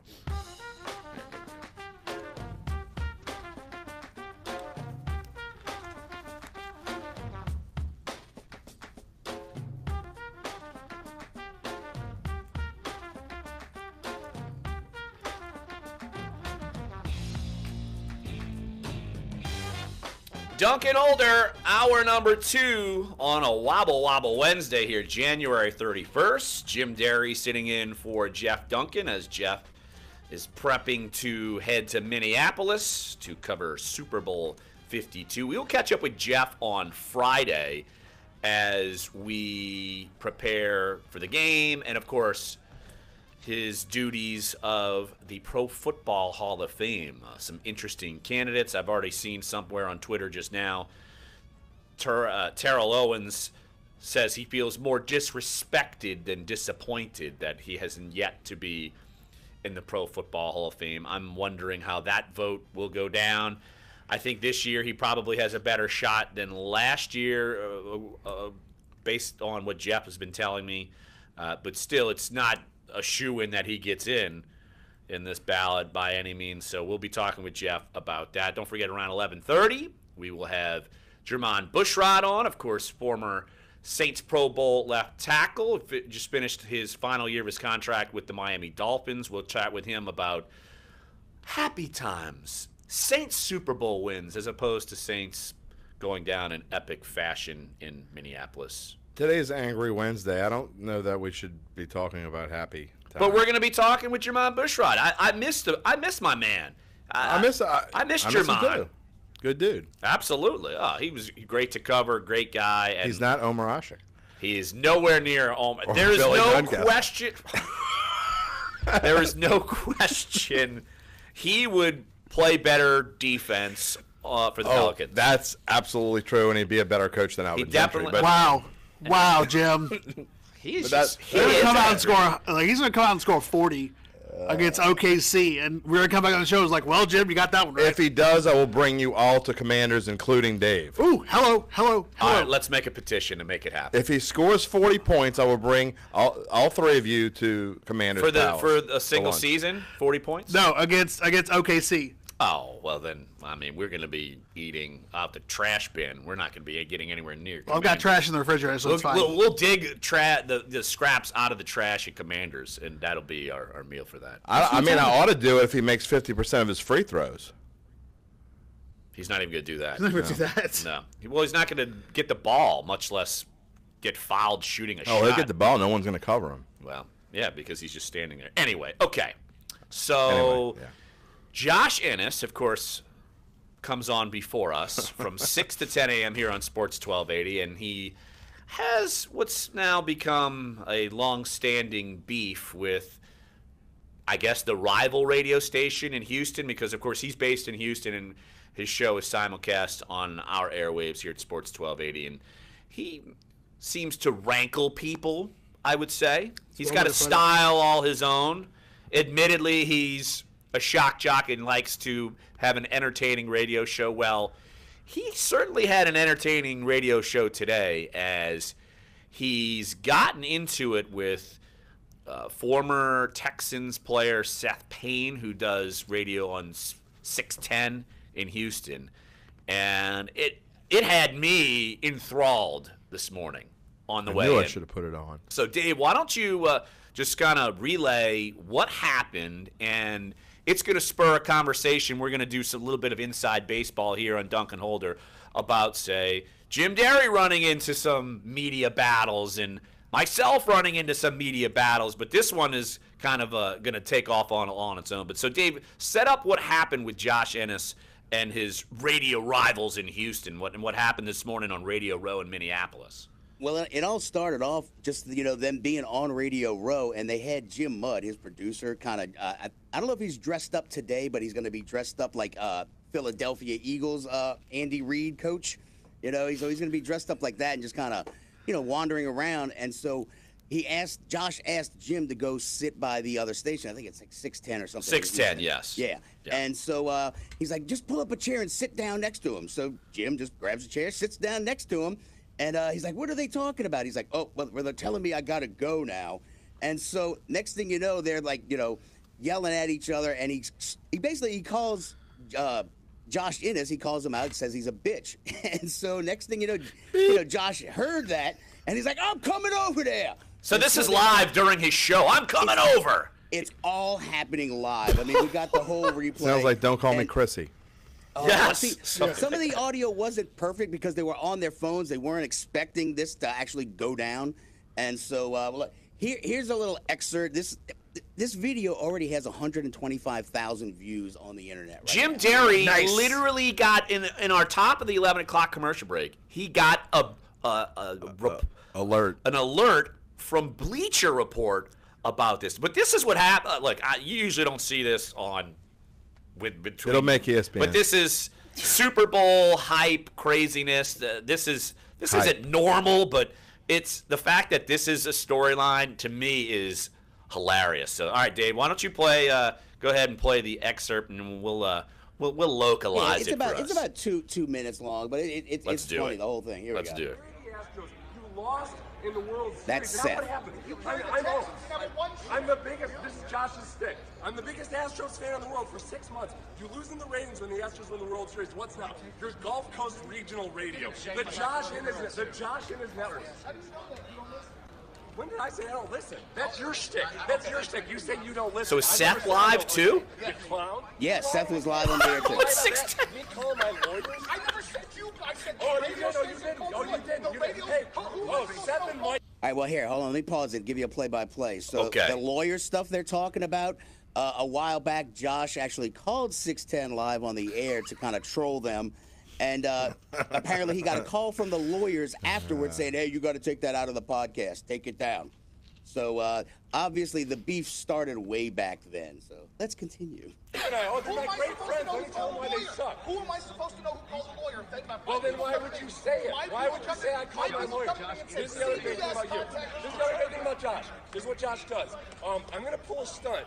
I'm gonna go break Texans media rules where I know I'm gonna lose my credentials, and then I'm gonna claim that I'm surprised that I have my credentials pulled. You lie to your audience and then claim you have your credentials pulled because you're the most honest guy in Houston. You're a fraud, you're a joke. You bounce around. The Philly people here, they know you're a joke. The Houston people know you got like one employer left that you can work for. I don't know. Like Josh I don't know. Here's the difference. What? When you guys are inevitably going to get fired because you have a 1.5 and it's going down. So what many listeners do you do? Based on what? Based on what? What? Based on what? Based on the ratings that you only care about when you're winning. When you're winning the ratings, like, I'm Josh Innes, I'm the best guy that ever lived. But when you're losing, well, it's a flawed system. Well, it is. You're such a fraud. And you got so much talent. You could have been so great. That's nice of him. You're going to take that was a compliment. Very nice. You could have been great. According to you, you're going to take their job. But now where are you? You're bouncing around from place to place. It's pathetic. It's sad. Poor Jim Mudd. He's not going to be able to work in this town. Here it comes. I like Jim Mudd. He's a decent human being. You're a bad person. You're a bad person. Yes, you're a bad person. I'm a bad person. You are a bad person. You're weak. You're insecure. You're a bad person. Facebook Live, right? You're so good if you would focus on things. You're so obsessed with everybody that doesn't like You got this on Facebook Live, right? Yes. John. Here it comes. You're gonna go home and you're gonna look at Twitter. You're gonna look at Twitter. Josh, what? You're gonna look at. You're gonna look at. Whoa! So that's someone from the peanut gallery just dropped it, and then Josh really got it. I think it was Seth's co-host basically called him a bitch again, and so he's like, "Who are you? Who the bleep are you?" Oh my gosh! I'm surprised that they weren't throwing fists, but you never know, you know. I am. That's one for That's the a good ages. one. That is one. Well, you know, the for best the part ages. is Seth gave us a whole bunch of promos because I mean, you know, like one of the stuff is like that. I like Jim Mudd. He's a decent human being. You're a bad person. You're a bad person. You're a bad person. I've been told that I was a bad person by. Actually, I was not told this directly, but I've been told that I was a bad person. Just once? From Jari Evans' agent, that he told a former coworker of ours that I'm a bad person because of the whole, if you remember a few years ago when Jari Evans got his feelings hurt that I said that Gerald McCoy owned him, which he did own him. And I did this in a film study, and he said, well, good luck winning that Pulitzer. And then, of course, I was part of the staff at the Biloxi Sun Herald. Did you pull your Pulitzer out? So that was great. I pulled the Pulitzer out, and then he eventually became on Keith Olbermann's show, he became the worst person in sports that week because I totally owned him. And so yes, I've been told that so his agent says I'm a bad person. I mean, one of the worst people he's ever I've been talked called to way in his worse life. than that. I believe that. Oh, I've been called way worse. I believe than that, Jim. I'm sorry. Of course. Well, I've been called worse than that too. So I've been called worse than that by my wife. Well, and that God bless her, 'cause she's a lovely woman. She's a saint. Anyone that calls you an idiot on camera is true. number one in my book. Exactly. Okay, so she's a saint. We want to talk about who have you had describe a beef you've had with another media member. So this would be like if I went up and started screaming at Bobby Hebert. I mean, that's the equivalent of what it would be. As far as localizing it in radio terms, that's what it would be. Me going up and screaming and doing all this. I get along with those guys. It's hey, I don't do that. But I've had some. What's something that you've had where you don't have to name names, but just something where you've gone after someone and it's turned a little ugly. I've had some run-ins here and there in press boxes of, you sitting here or whatever and blah, blah, blah, and, get the F away from me, that's the sort of thing. But right. nothing too major in a press box. My biggest controversy in my career probably came in-house. In-house, okay. Not gonna name any names. This person is no longer with us, hasn't been with us for a long time. But anyone who's worked here will know who I'm talking about when I say he was fired because he was sleeping with an agate clerk. Is this really happening? Dropping dimes on our own people? Well, yes. They might have just been taking a nap for all I know. But anyway. Oh dear. I should not have brought this topic. So, Jim, it's nice knowing you. He was my manager at the time.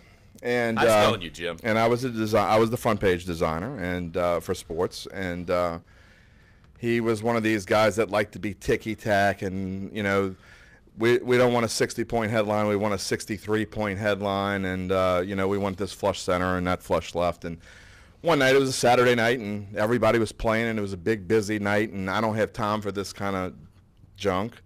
And he started to tell me some little ticky-tack things that needed to be changed on deadline.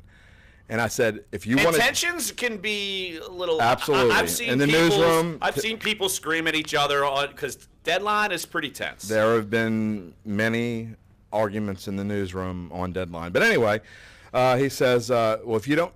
He says, you need to change this. I said, if you want this change, you're going to have to change it yourself. And he starts to wheel himself over, and I said, do not touch my Mac. And he stopped. I'm about to spit out my drink. And he stopped in his tracks, looked at me like he was afraid that his life was going to be taken. Which probably was fair. Turned his chair back to his desk, and about 15 minutes later, after the run was in, or maybe a half an hour later, I got a call from. I'm not going to mention his name either, because he wasn't the greatest of people either. But we got along. The sports editor at the time called me and wanted to know what the problem was, and I told him exactly what happened, and he didn't like the night editor at the time either, and said, "Nah, just don't do that anymore." I really thought I was getting fired. Wow. So that's probably the most heated exchange that I've ever had as a member of this business. Well, okay, I will give my one story, and then we'll have to take a break here because look, don't forget, in about 12 minutes we're going to have Jermon Bushrod come on the show, and looking forward to that conversation. Class up this show. Exactly. So, the biggest beef I had with with a media member was when we were having layoffs here. And layoffs? Someone was reporting layoffs like they were football transactions. I remember. and I had a terse conversation. Good for you. Where it was expletive laden, and good for you. And then he was calling me a hypocrite, this, that, and the other. I'm like, these people aren't millionaires, and they're not professional athletes. These are like, no, real this people. is right, exactly, who don't make millions of dollars. And then I said, well, how about I go on there and say, sources close to the situation, and spell out why he had to leave our organization. And then he just responded, well, obviously it's a male.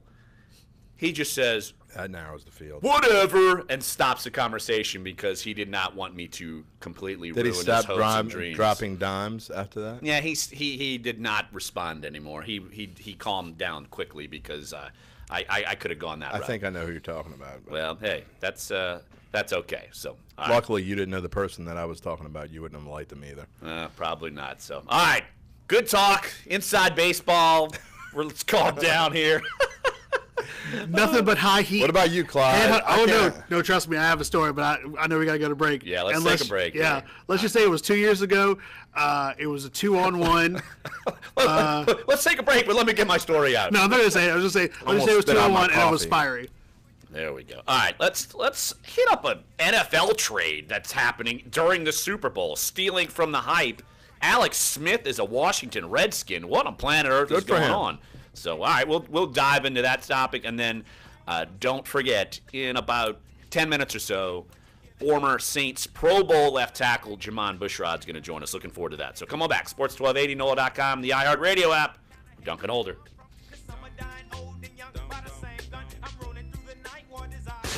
Your shot at $1,000 now. Text the keyword cash to 200-200. You'll get a I didn't go too far there, did I? No, I don't think so. It's not as bad as saying, oh boy, bitches. Wait, what? I mean, yeah, exactly. I didn't say F you or no. the B word. And I can only really kind of talk in like generalities, which we'll say for the YouTube crowd. I mean, I wasn't lying. So YouTubers, 2 years ago, it was the LSU Florida game at home. YouTubers. That was a game that LSU lost with the 1 yard line. Game they should have won. Obviously should have won. Couldn't punch in from the one. It was a day game. So naturally, after the game was over, once interviews are done, things like that, they make an announcement on the PA saying, well, here's how much time you have because obviously we can't spend all day in here, which is still fine, but whatever. But for night games, it's like, all right, 1:30, 2 a.m., whatever. This time it was like, all right, the game was at 2, ended at 3:30. We'll give them till 6:30. So I walk in. So, I'm the last one there because I've actually done the press box. So a lot of people still there. And I walk around like with an hour and a half left. I was like, hey guys, just heads up. Hour and a half left. We're going to shut down the press box in an hour and a half, but, we need some time, whatever. Hour and a half, hour, 45 minutes, 30 minutes. It's 15 minutes. I'm like, guys, I really got to shut down the press box. If you're getting close, whatnot, if you need some help, look, I know some places you can go, whatever. Geico. It gets about 15 minutes. 10 minutes. 15% I'm like, all right, guys, about 10 minutes. You guys start wrapping up. That'd be great. The Washington Redskins and Kansas City Chiefs. A writer, along with another writer from the local paper of Florida, as well as a guy who covers state things here, literally looked up at me and said, you can't do nothing. You ain't shutting down nothing. And I was like, that's funny. That's good. And then the said opposing writer from Orlando looked at me and said, yeah, who are you?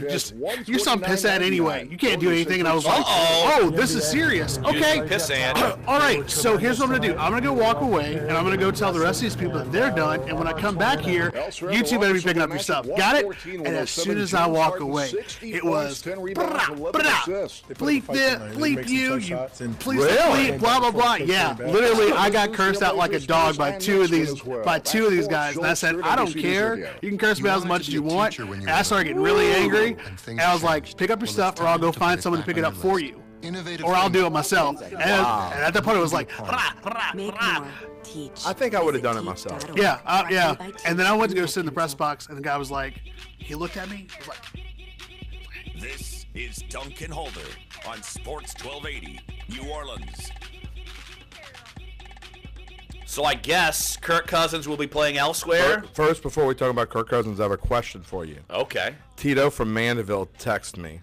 Tito from Mandeville. Okay. He wants to know, is the guy you're talking about, does he have a ponytail?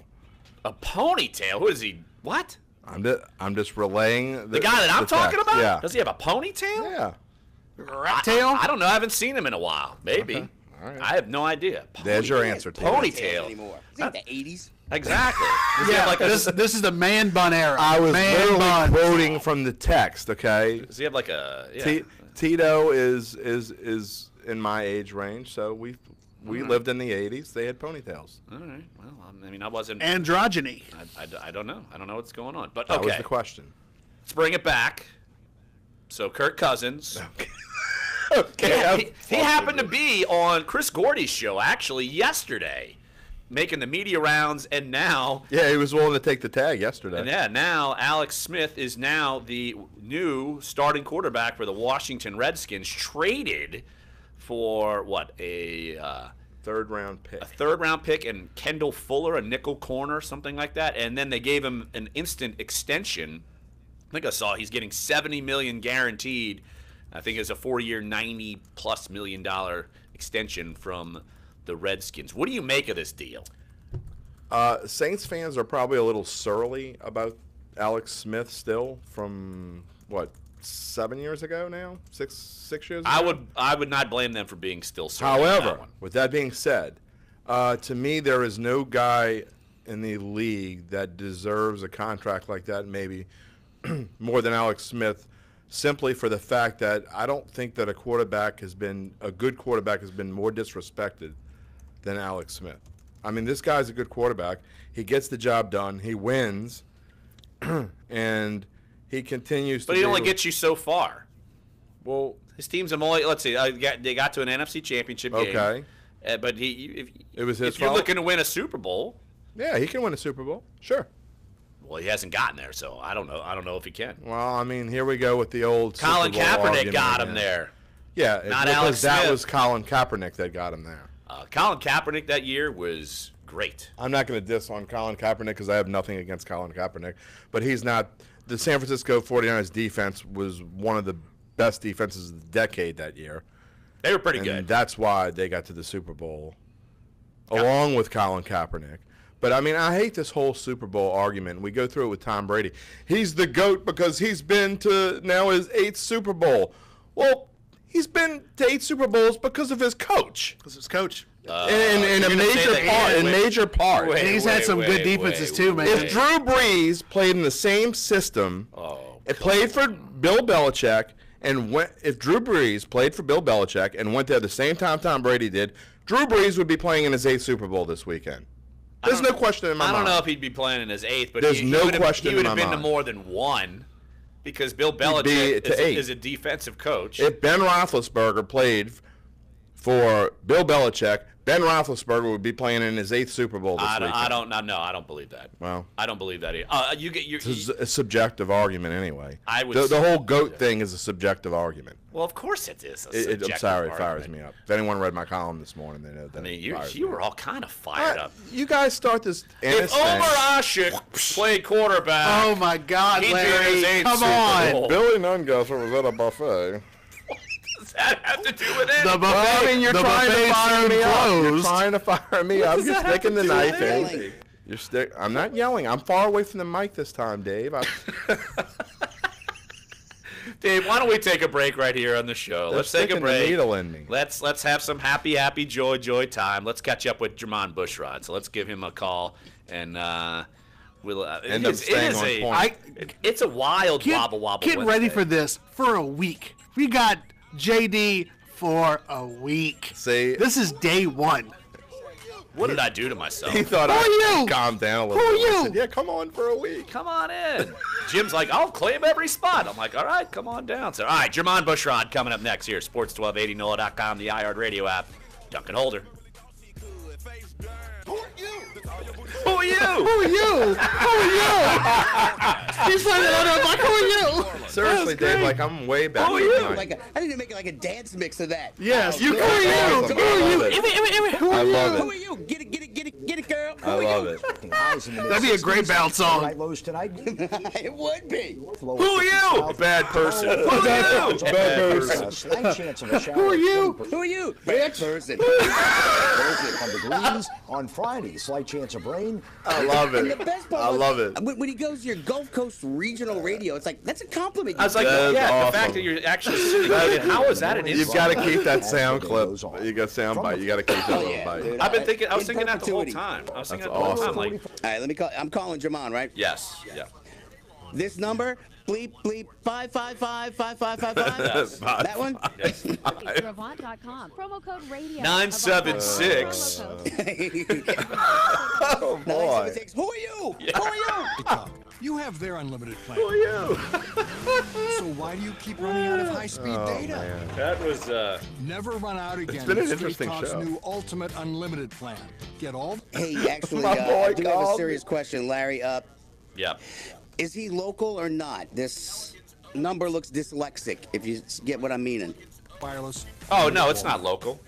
Okay, good. All right. No, it's got area code and all that on there, right? One of my Yeah, but it looked like it might be a dyslexic area code is what I was getting. Oh, no. Leading cause of cancer one of deaths my in women in their 20s my and 30s. former cohorts on the desk just sent me a Facebook message saying, naming the person. So and so rant. Women will die Yes. from cervical You knew, I told you so they would Lynn know who I was Erdman of talking the about. Association of Women's Health, Obstetric, and Neonatal Nurses. She says that's why it's critical for a woman to have an annual pap smear when she You didn't tell me becomes it was gonna be this sexually much active. fun this morning. Want to get a free read on your blood pressure? You'll soon be able to do I won't it drink if you're any coffee visiting before New York coming City. tomorrow. The health department is installing 300 blood pressure kiosks over the next 3 years. It's about raising awareness and saving lives. The kiosks will be installed in drugstores, community centers, and other locations in neighborhoods lover that are boy. known to have high rates of hypertension. Health updates. They just Sarah got me a Hickman, little fired up NBC and calmed News down Radio. now. I'm To good. buy your home, you became a house hunting ace. Learned about loans, scoured neighborhoods, and asked the right questions. See, he says if If the you Saints manage would that, you raise the can get your defense, retirement plan on he track. would have been in Hey, we 10 got Super him. Bowls. Awesome. Brought to you by yeah. AARP and the 10. Ad Council. I don't know, 10. In the wake of a disaster, what You'd have been one maybe thing to, like, can you send that will help people the most? 4, at least. I agree. A blanket, a tent, a sandbag, a I doctor. mean, there's Actually, if 11. you send a monetary donation, you send all these things. Even a 12 small they should donation have can make a big impact and can quickly become exactly what people affected by disaster need most. In the wake of a hurricane, your monetary donation can make a huge difference to those in need. To donate, visit All right, coming back. relief.org. That's supporthurricanerelief.org. Brought to you by the Ad Council.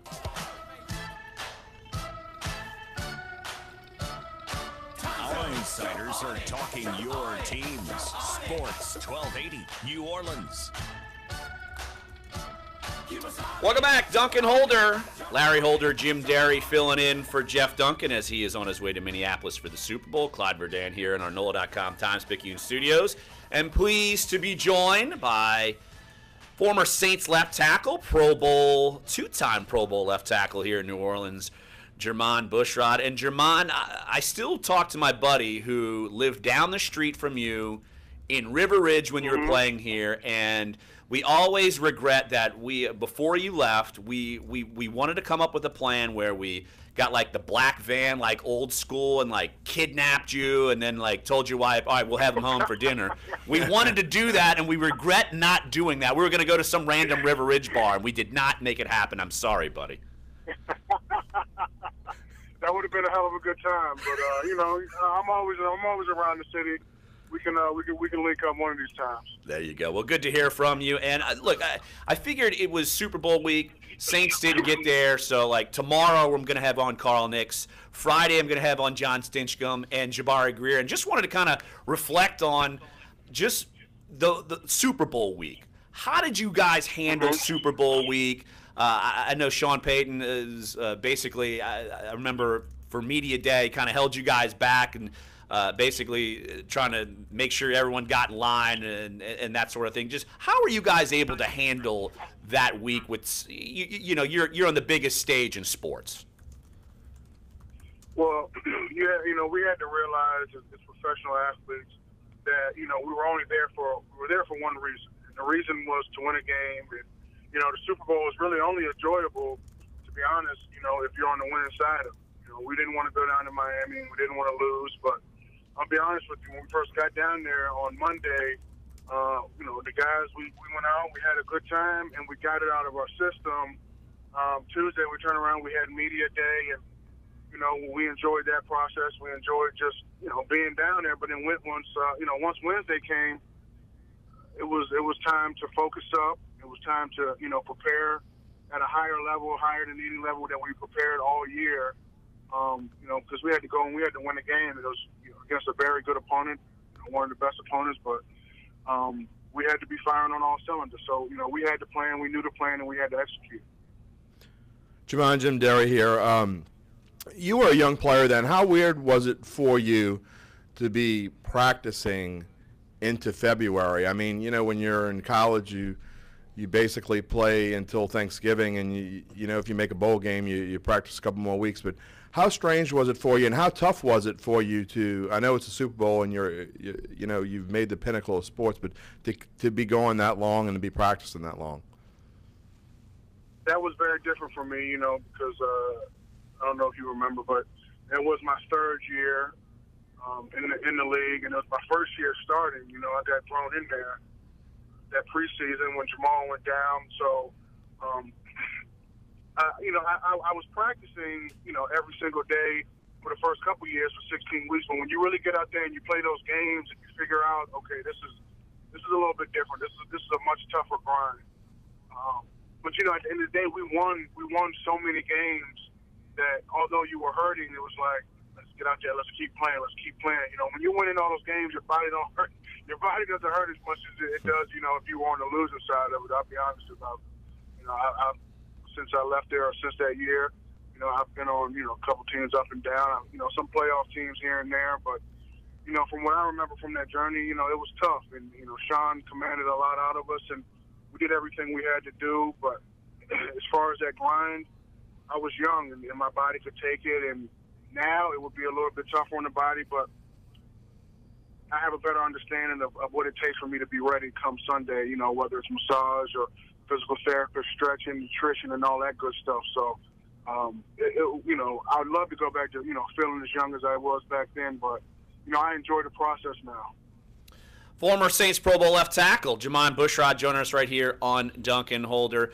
Jermon, you get through the week and you get to the game, and everyone basically plays the game of their lives, and you win the Super Bowl. Just the euphoria of winning that. Reflecting back, I'm sure in the moment you were just kind of in a daze. Wow, okay, and then you come back and it's literally Mardi Gras, and you're on Mardi Gras floats, and it's an incredible parade. But just reflecting back on that, being so far removed, just what are the memories of the confetti falling down and you guys winning the Super Bowl? It was so surreal, and it was really kind of hard to put in words because I got thrown into a situation to play, and we won the Super Bowl. We went all the way to the Super Bowl and we won it. And when you really sit back and think about it, it's really quite the accomplishment, for our team, for that team back then. But my favorite memory out of it was just, I had like 30, 35 people that majority of the people drove down, but a lot of people flew, and we won the game. And I can just remember just hanging out on the field with my parents after the game, with the confetti. And I was actually running around, man. I was running around the field with my hometown's flag, like waving around because, I don't know how it got down there. It got transported, from King George, Virginia down to Miami. And I remember running around with that. And we went back to the Intercontinental. We had a big party. And I was just kicking it with my parents. I didn't go to the club or anything that night because, I had so many people down that was fellowshipping with, with me and celebrating with me that I just enjoyed the moment. I enjoyed their presence and how special, a day, a week it really was. So me looking back on it, it's just so significant how that I got to experience that, and I got to experience that with the people who, really mean a lot. Jermon, Mardi Gras is coming up here, and Mardi Gras was coming up right after the Super Bowl last year. What do you remember about that parade? And I know that I tried to get out there. I couldn't even get out there. There were so many people that wanted to come. I just remember it was ridiculously cold. What do you remember about the parade and just the city's love for you guys?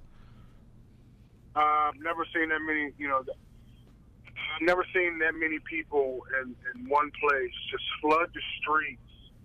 I can't even say like one part of the city. It was the whole damn city. The whole city was out. Everybody was everywhere. Canal Street, Chapatulas, by the Superdome, wherever you went, it was packed. I don't even know how the float even got down the street sometimes because there were so many people.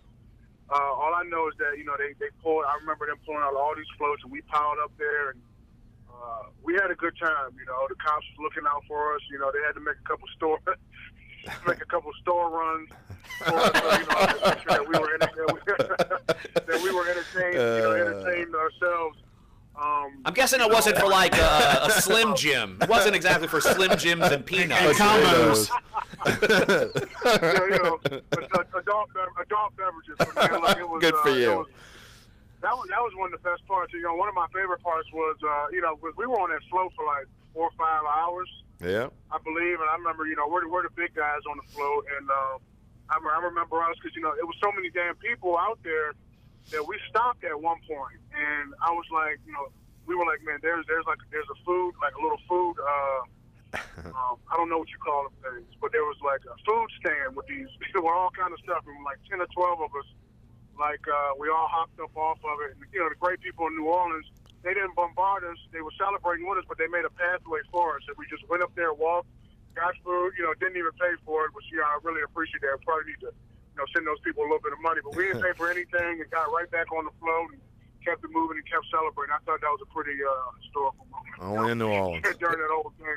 Yeah, exactly. Jermon, one more. We'll let you run. You just wrapped up season with the Dolphins, and you're going to be a free agent. What's next for you? Well, I had surgery about actually last Monday. Getting this body back up underneath me. Unfortunately, I had to end the season on IR, which was my first time I ever had to do that. So that was, that was tough for me mentally and physically. But every year around this time, I like to get the body back up underneath me, and then I like to make the correct decision. I enjoy playing football. I would love to keep doing it in the right situation. I love the locker room. I love the guys. I love the competition. So, we're going to cross that bridge when it gets there, but I'm excited either way. I'm excited either way we go. Jermon Bushrod, two-time Pro Bowler, left tackle for the Saints, of course, Super Bowl champion. I'm sure that will never get old. And Jermon, hey, I really appreciate you reaching back out and hopping on the show. And I'm telling you, if an old school van pops out and we're wearing like pantyhose on our head, run, Jermon, run! Just understand, Get away. It would be just for good times, and then we would return you home safely. Hey, I might see you around the city, man. I'm always there. My wife's from New Orleans, so you know how those New Orleans women are. You can't stay away too long. No, yeah, exactly. You've got to come back. Hey, Jermon, great talk, great insight, and good luck with everything. Getting on a team next year and continuing that career. Thanks, Jermon. All right, man. Thanks for having me on, guys. You got it. All right, that's Jermon Bushrod, one of my favorites. And, yeah, when he got into that role, Jamal Brown got hurt, and all of a sudden it's like, all right, Jermon, you're the left tackle. Let's go. Exactly. One thing about... And he excelled right away. One thing about us, this guy will always be cherished in this city, and so will about 45 other guys that – starters are major contributors, and that the legend of that season it's never going to die. I mean, I'm sure you remember what it felt like. I mean, I can't imagine what it felt like to be a player, just to be in the business, and be around the city, and those 2 weeks from pigs flying in the dome and Hartley's kick from that moment into Tracy Porter's interception and the days and weeks that led after it. For me, it was interesting because two of the few most important people in my life, the NFC Championship game was played on January. I'll never forget the days because January 24th 2010. My mother passed away in 2006. That was her birthday, and my grandmother's birthday was on February 7th. So those are 2 days that, for me, a lifelong New Orleanian, and I just felt like, I've written about fate before, but there was no doubt in my mind that fate was on our side, just from my little personal angle of the world, because of those 2 days, and I'll remember the dates. People ever ask me, I'm going to know them forever. And Larry, from those were probably 3 of the most special weeks that you cherish, you keep inside, and those guys will be remembered and revered around here for a long, long time. Oh yeah, I'm ready for you get to like the 10-year anniversary. Yeah. I'm sure the Saints are going to do Can't believe something it's huge. coming I know it's crazy. It is only wild. 2 years away. Exactly, but look, Jermon Bushrod's still playing. I mean, he's etched out a long career, and that's it started really. He started building it in 2009. Yeah. I mean, yeah. See, we could make it happy, joy. Absolutely, we could. You're right. We Well, spun it. the coffee is. I haven't had a sip of coffee in about 15 minutes. We're good. Not me. I'm chugging your my energy drink. Larry over here Monster tweaking on this City over monster. here. Just don't bring up names that stick needles in me, and we're all good. Don't do it. Oh my gosh! I just Don't do did it. I almost Let's did talk it. about something else. See, encourageable. Stop drinking that monster. It's terrible for you. It's not good. You need some water. You can drink worse. You got things. 4 more Also days, true. buddy. Yeah. Don't whine my crank. Well, hey, all I know is I'm going to keep it happy, joy. Like I said, Carl Nix is going to be on the show tomorrow. Saints Hall of Famer. You got all the big guys first. Yeah. And then we got Jabari Greer is going to be coming on, and on Friday, and John Stinchcomb. And Jabari Greer, it's twofold. I want to ask him about that, but I also want to ask him about his former teammates. Malcolm Jenkins and Patrick Robinson are playing in the Super Bowl. That must be pretty cool for him. Yeah, And absolutely. then we can ask Stinchcomb about, the national championship game. I'm sure he'd love to talk about that. I hate that Jabari, the lasting memory of Jabari just riding off on that cart, But it did show you how much he meant to Yeah, those teams, 'cause absolutely. They weren't the same without him. No, and just the tears flowing from the guy's eyes at how much it meant to him. That kind of thing sticks with someone You remember it. Absolutely, you do. No doubt about it. So, all right, one more segment here on today's show. So come on back. Sports 1280, NOLA.com, and the iHeartRadio app. Duncan Holder.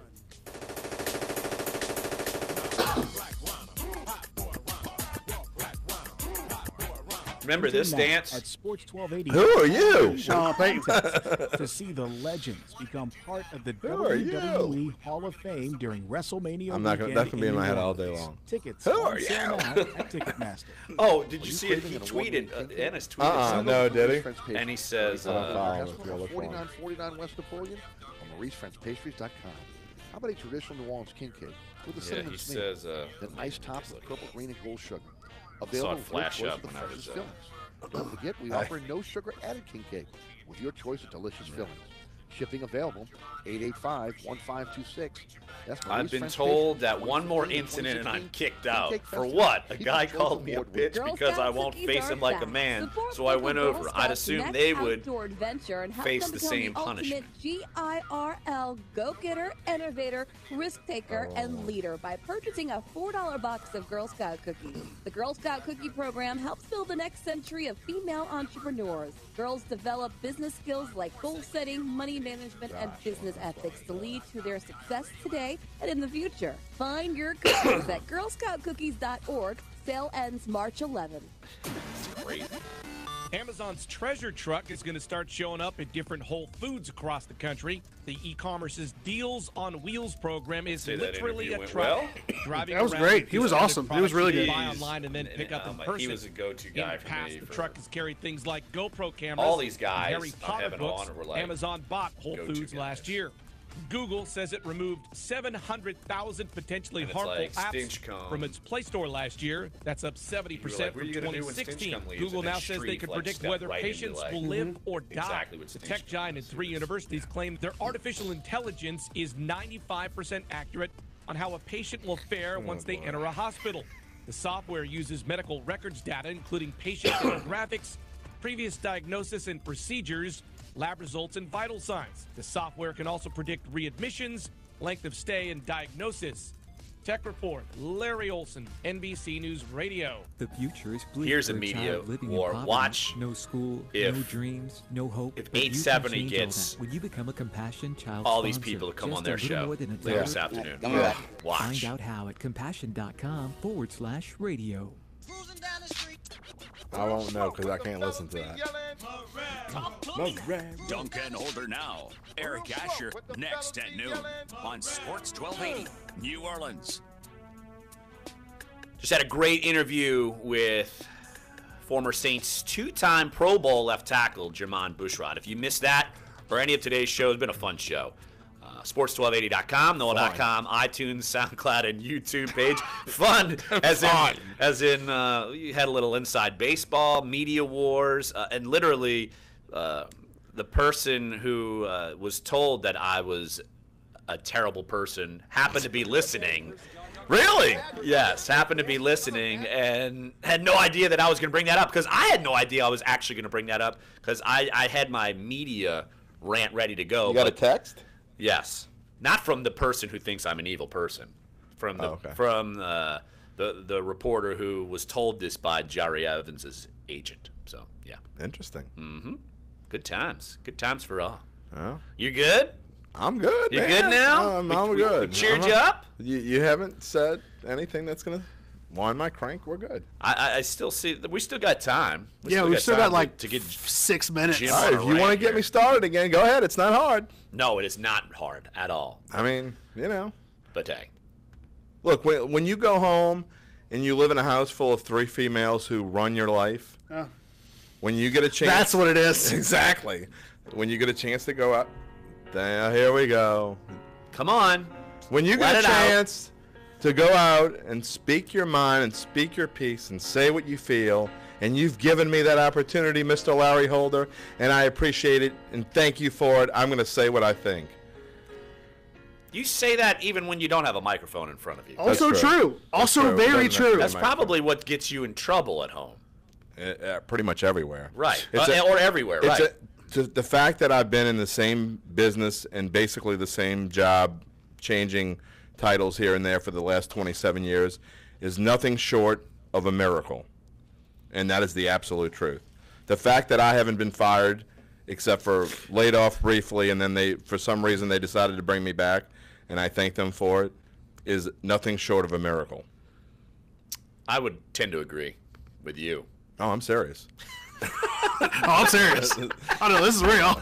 I mean, the fact that my mouth has never gotten me fired in 27 years is an absolute miracle. Well, there's always time. Well, yeah, journalism. Well, journalists, you gotta be, you gotta have kind of like a sharp tongue to even be in this field, because you gotta have a thick skin, because you're doing. You also have to have confidence in yourself. Well, yeah, exactly, and you've got to be able to take the heat, because some things you're going to report or columnize on, not everyone's going to like, and it's not all sunshine and roses. And sometimes no one likes it.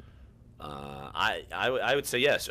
Specifically, in the chair you're sitting in, Jeff's number one hater fan.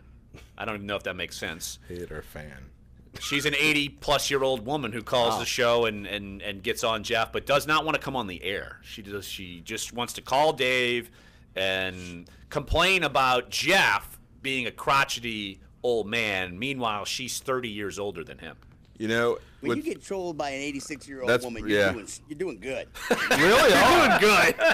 You really are. And, you know, it's funny because I think of all the people we have on our sports staff, I would consider probably Dunc one of the more, if not the most optimistic in the world of sports land. I don't think the public sees that as Jeff being Mr. Optimism. Well, they don't see any of us being. They think we hate on because you could write 9 nice columns about the Saints. If you wrote one negative column, that's the one they're going to remember. And there's no question about it. You're a dip. Well, I've had it where people basically say I'm Jeff 2.0, and that's a compliment. Yeah, well, yeah. So it's I've had my reputation's preceded me. Doomsday Larry. Just because it's I'm gonna speak my mind, and sometimes that's frowned upon. But look, as far as you're just like LeVar Ball. Well, get out. Clyde, you know this whole increase in we just started. I've done some work too, by the way, so I feel really good with myself right now. Before we go, I'm LeVar. What? Before we I'm go not up saying the you're average, specifically LeVar Ball. I'm just saying you have LeVar Ball tendencies. What? You gotta be kidding me. I have a quick story Never lost. for you. Just in the business. 6 months in the business. I'm the sports editor at UNO and working here at the same time. The Driftwood. UNO's playing USL at the time now, UL Lafayette, on the road. UNO wins, as they usually did in the Tim Floyd days. They would be trailing. They find a way to come back and beat Marty Fletcher's, because he was an awful coach at the time. Post-game press conference, I asked a question that Marty Fletcher didn't like as a 23-year-old, and he says, "Cue it up, Dave. Who's this guy?" Yeah? That was one of my favorite moments of all time. Who's this guy? Who's this guy? Didn't like the question I asked, and Tim Floyd happened to be standing right there. Well, he works for the UNO student newspaper. Aww. Probably wanted to say he won't be in this business long. I'm in it longer than you, buddy. Look at you, just gloating. I've had when in my first job. He went to Denver after that. In my first job in Killeen, Texas, was my first newspaper job, and I wrote something basically spelling out how this high school team was going to lose. I said, look, they have trouble stopping the run, and I anticipate this team's going to run through them. So this high school coach, like in a picks column. It was kind of a column, but in the high school coach, I go to try to talk to him after the game, and he grabs me by my neck. I've had a few of those. He grabs me by my neck, and I'm like 23 years old. Yeah. And I said, "You better get your damn hands off me. I'm not like one of your." Get your damn hands off me. Yes, exactly. Yeah.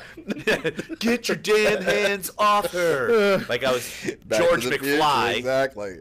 And I was like, I'm not one of your students. You can't. Players, you can't grab me like this. And then we literally ended up in the principal's office Monday morning, and he profusely apologized. He probably was afraid I was going to sue him. So I stayed in Killeen, Texas for 6 months. It wasn't exactly the I had one of those about 4 or coolest 5 job years ago, ever. actually. A coach grabbing you by the neck? What? He didn't touch me, but he was in my face, expletive me out as he's probably said about 100 expletives. And I finally had enough and expletive back at him. Yeah. And we ended up in the athletic director's office together. Jim, why are you so angry? This is like you said. This happens like 2 weeks ago. No, this was like 4 years ago. You said 4 years ago. We made yeah, you said 4 years ago. Yeah. Me and this particular coach, who is still the coach at this particular place, we've made up since then, and we actually get along pretty well now. All right, well that's good. We aired our grievances. Oh, all right. Sometimes you gotta do that, man. Sometimes you gotta get it out. Yeah.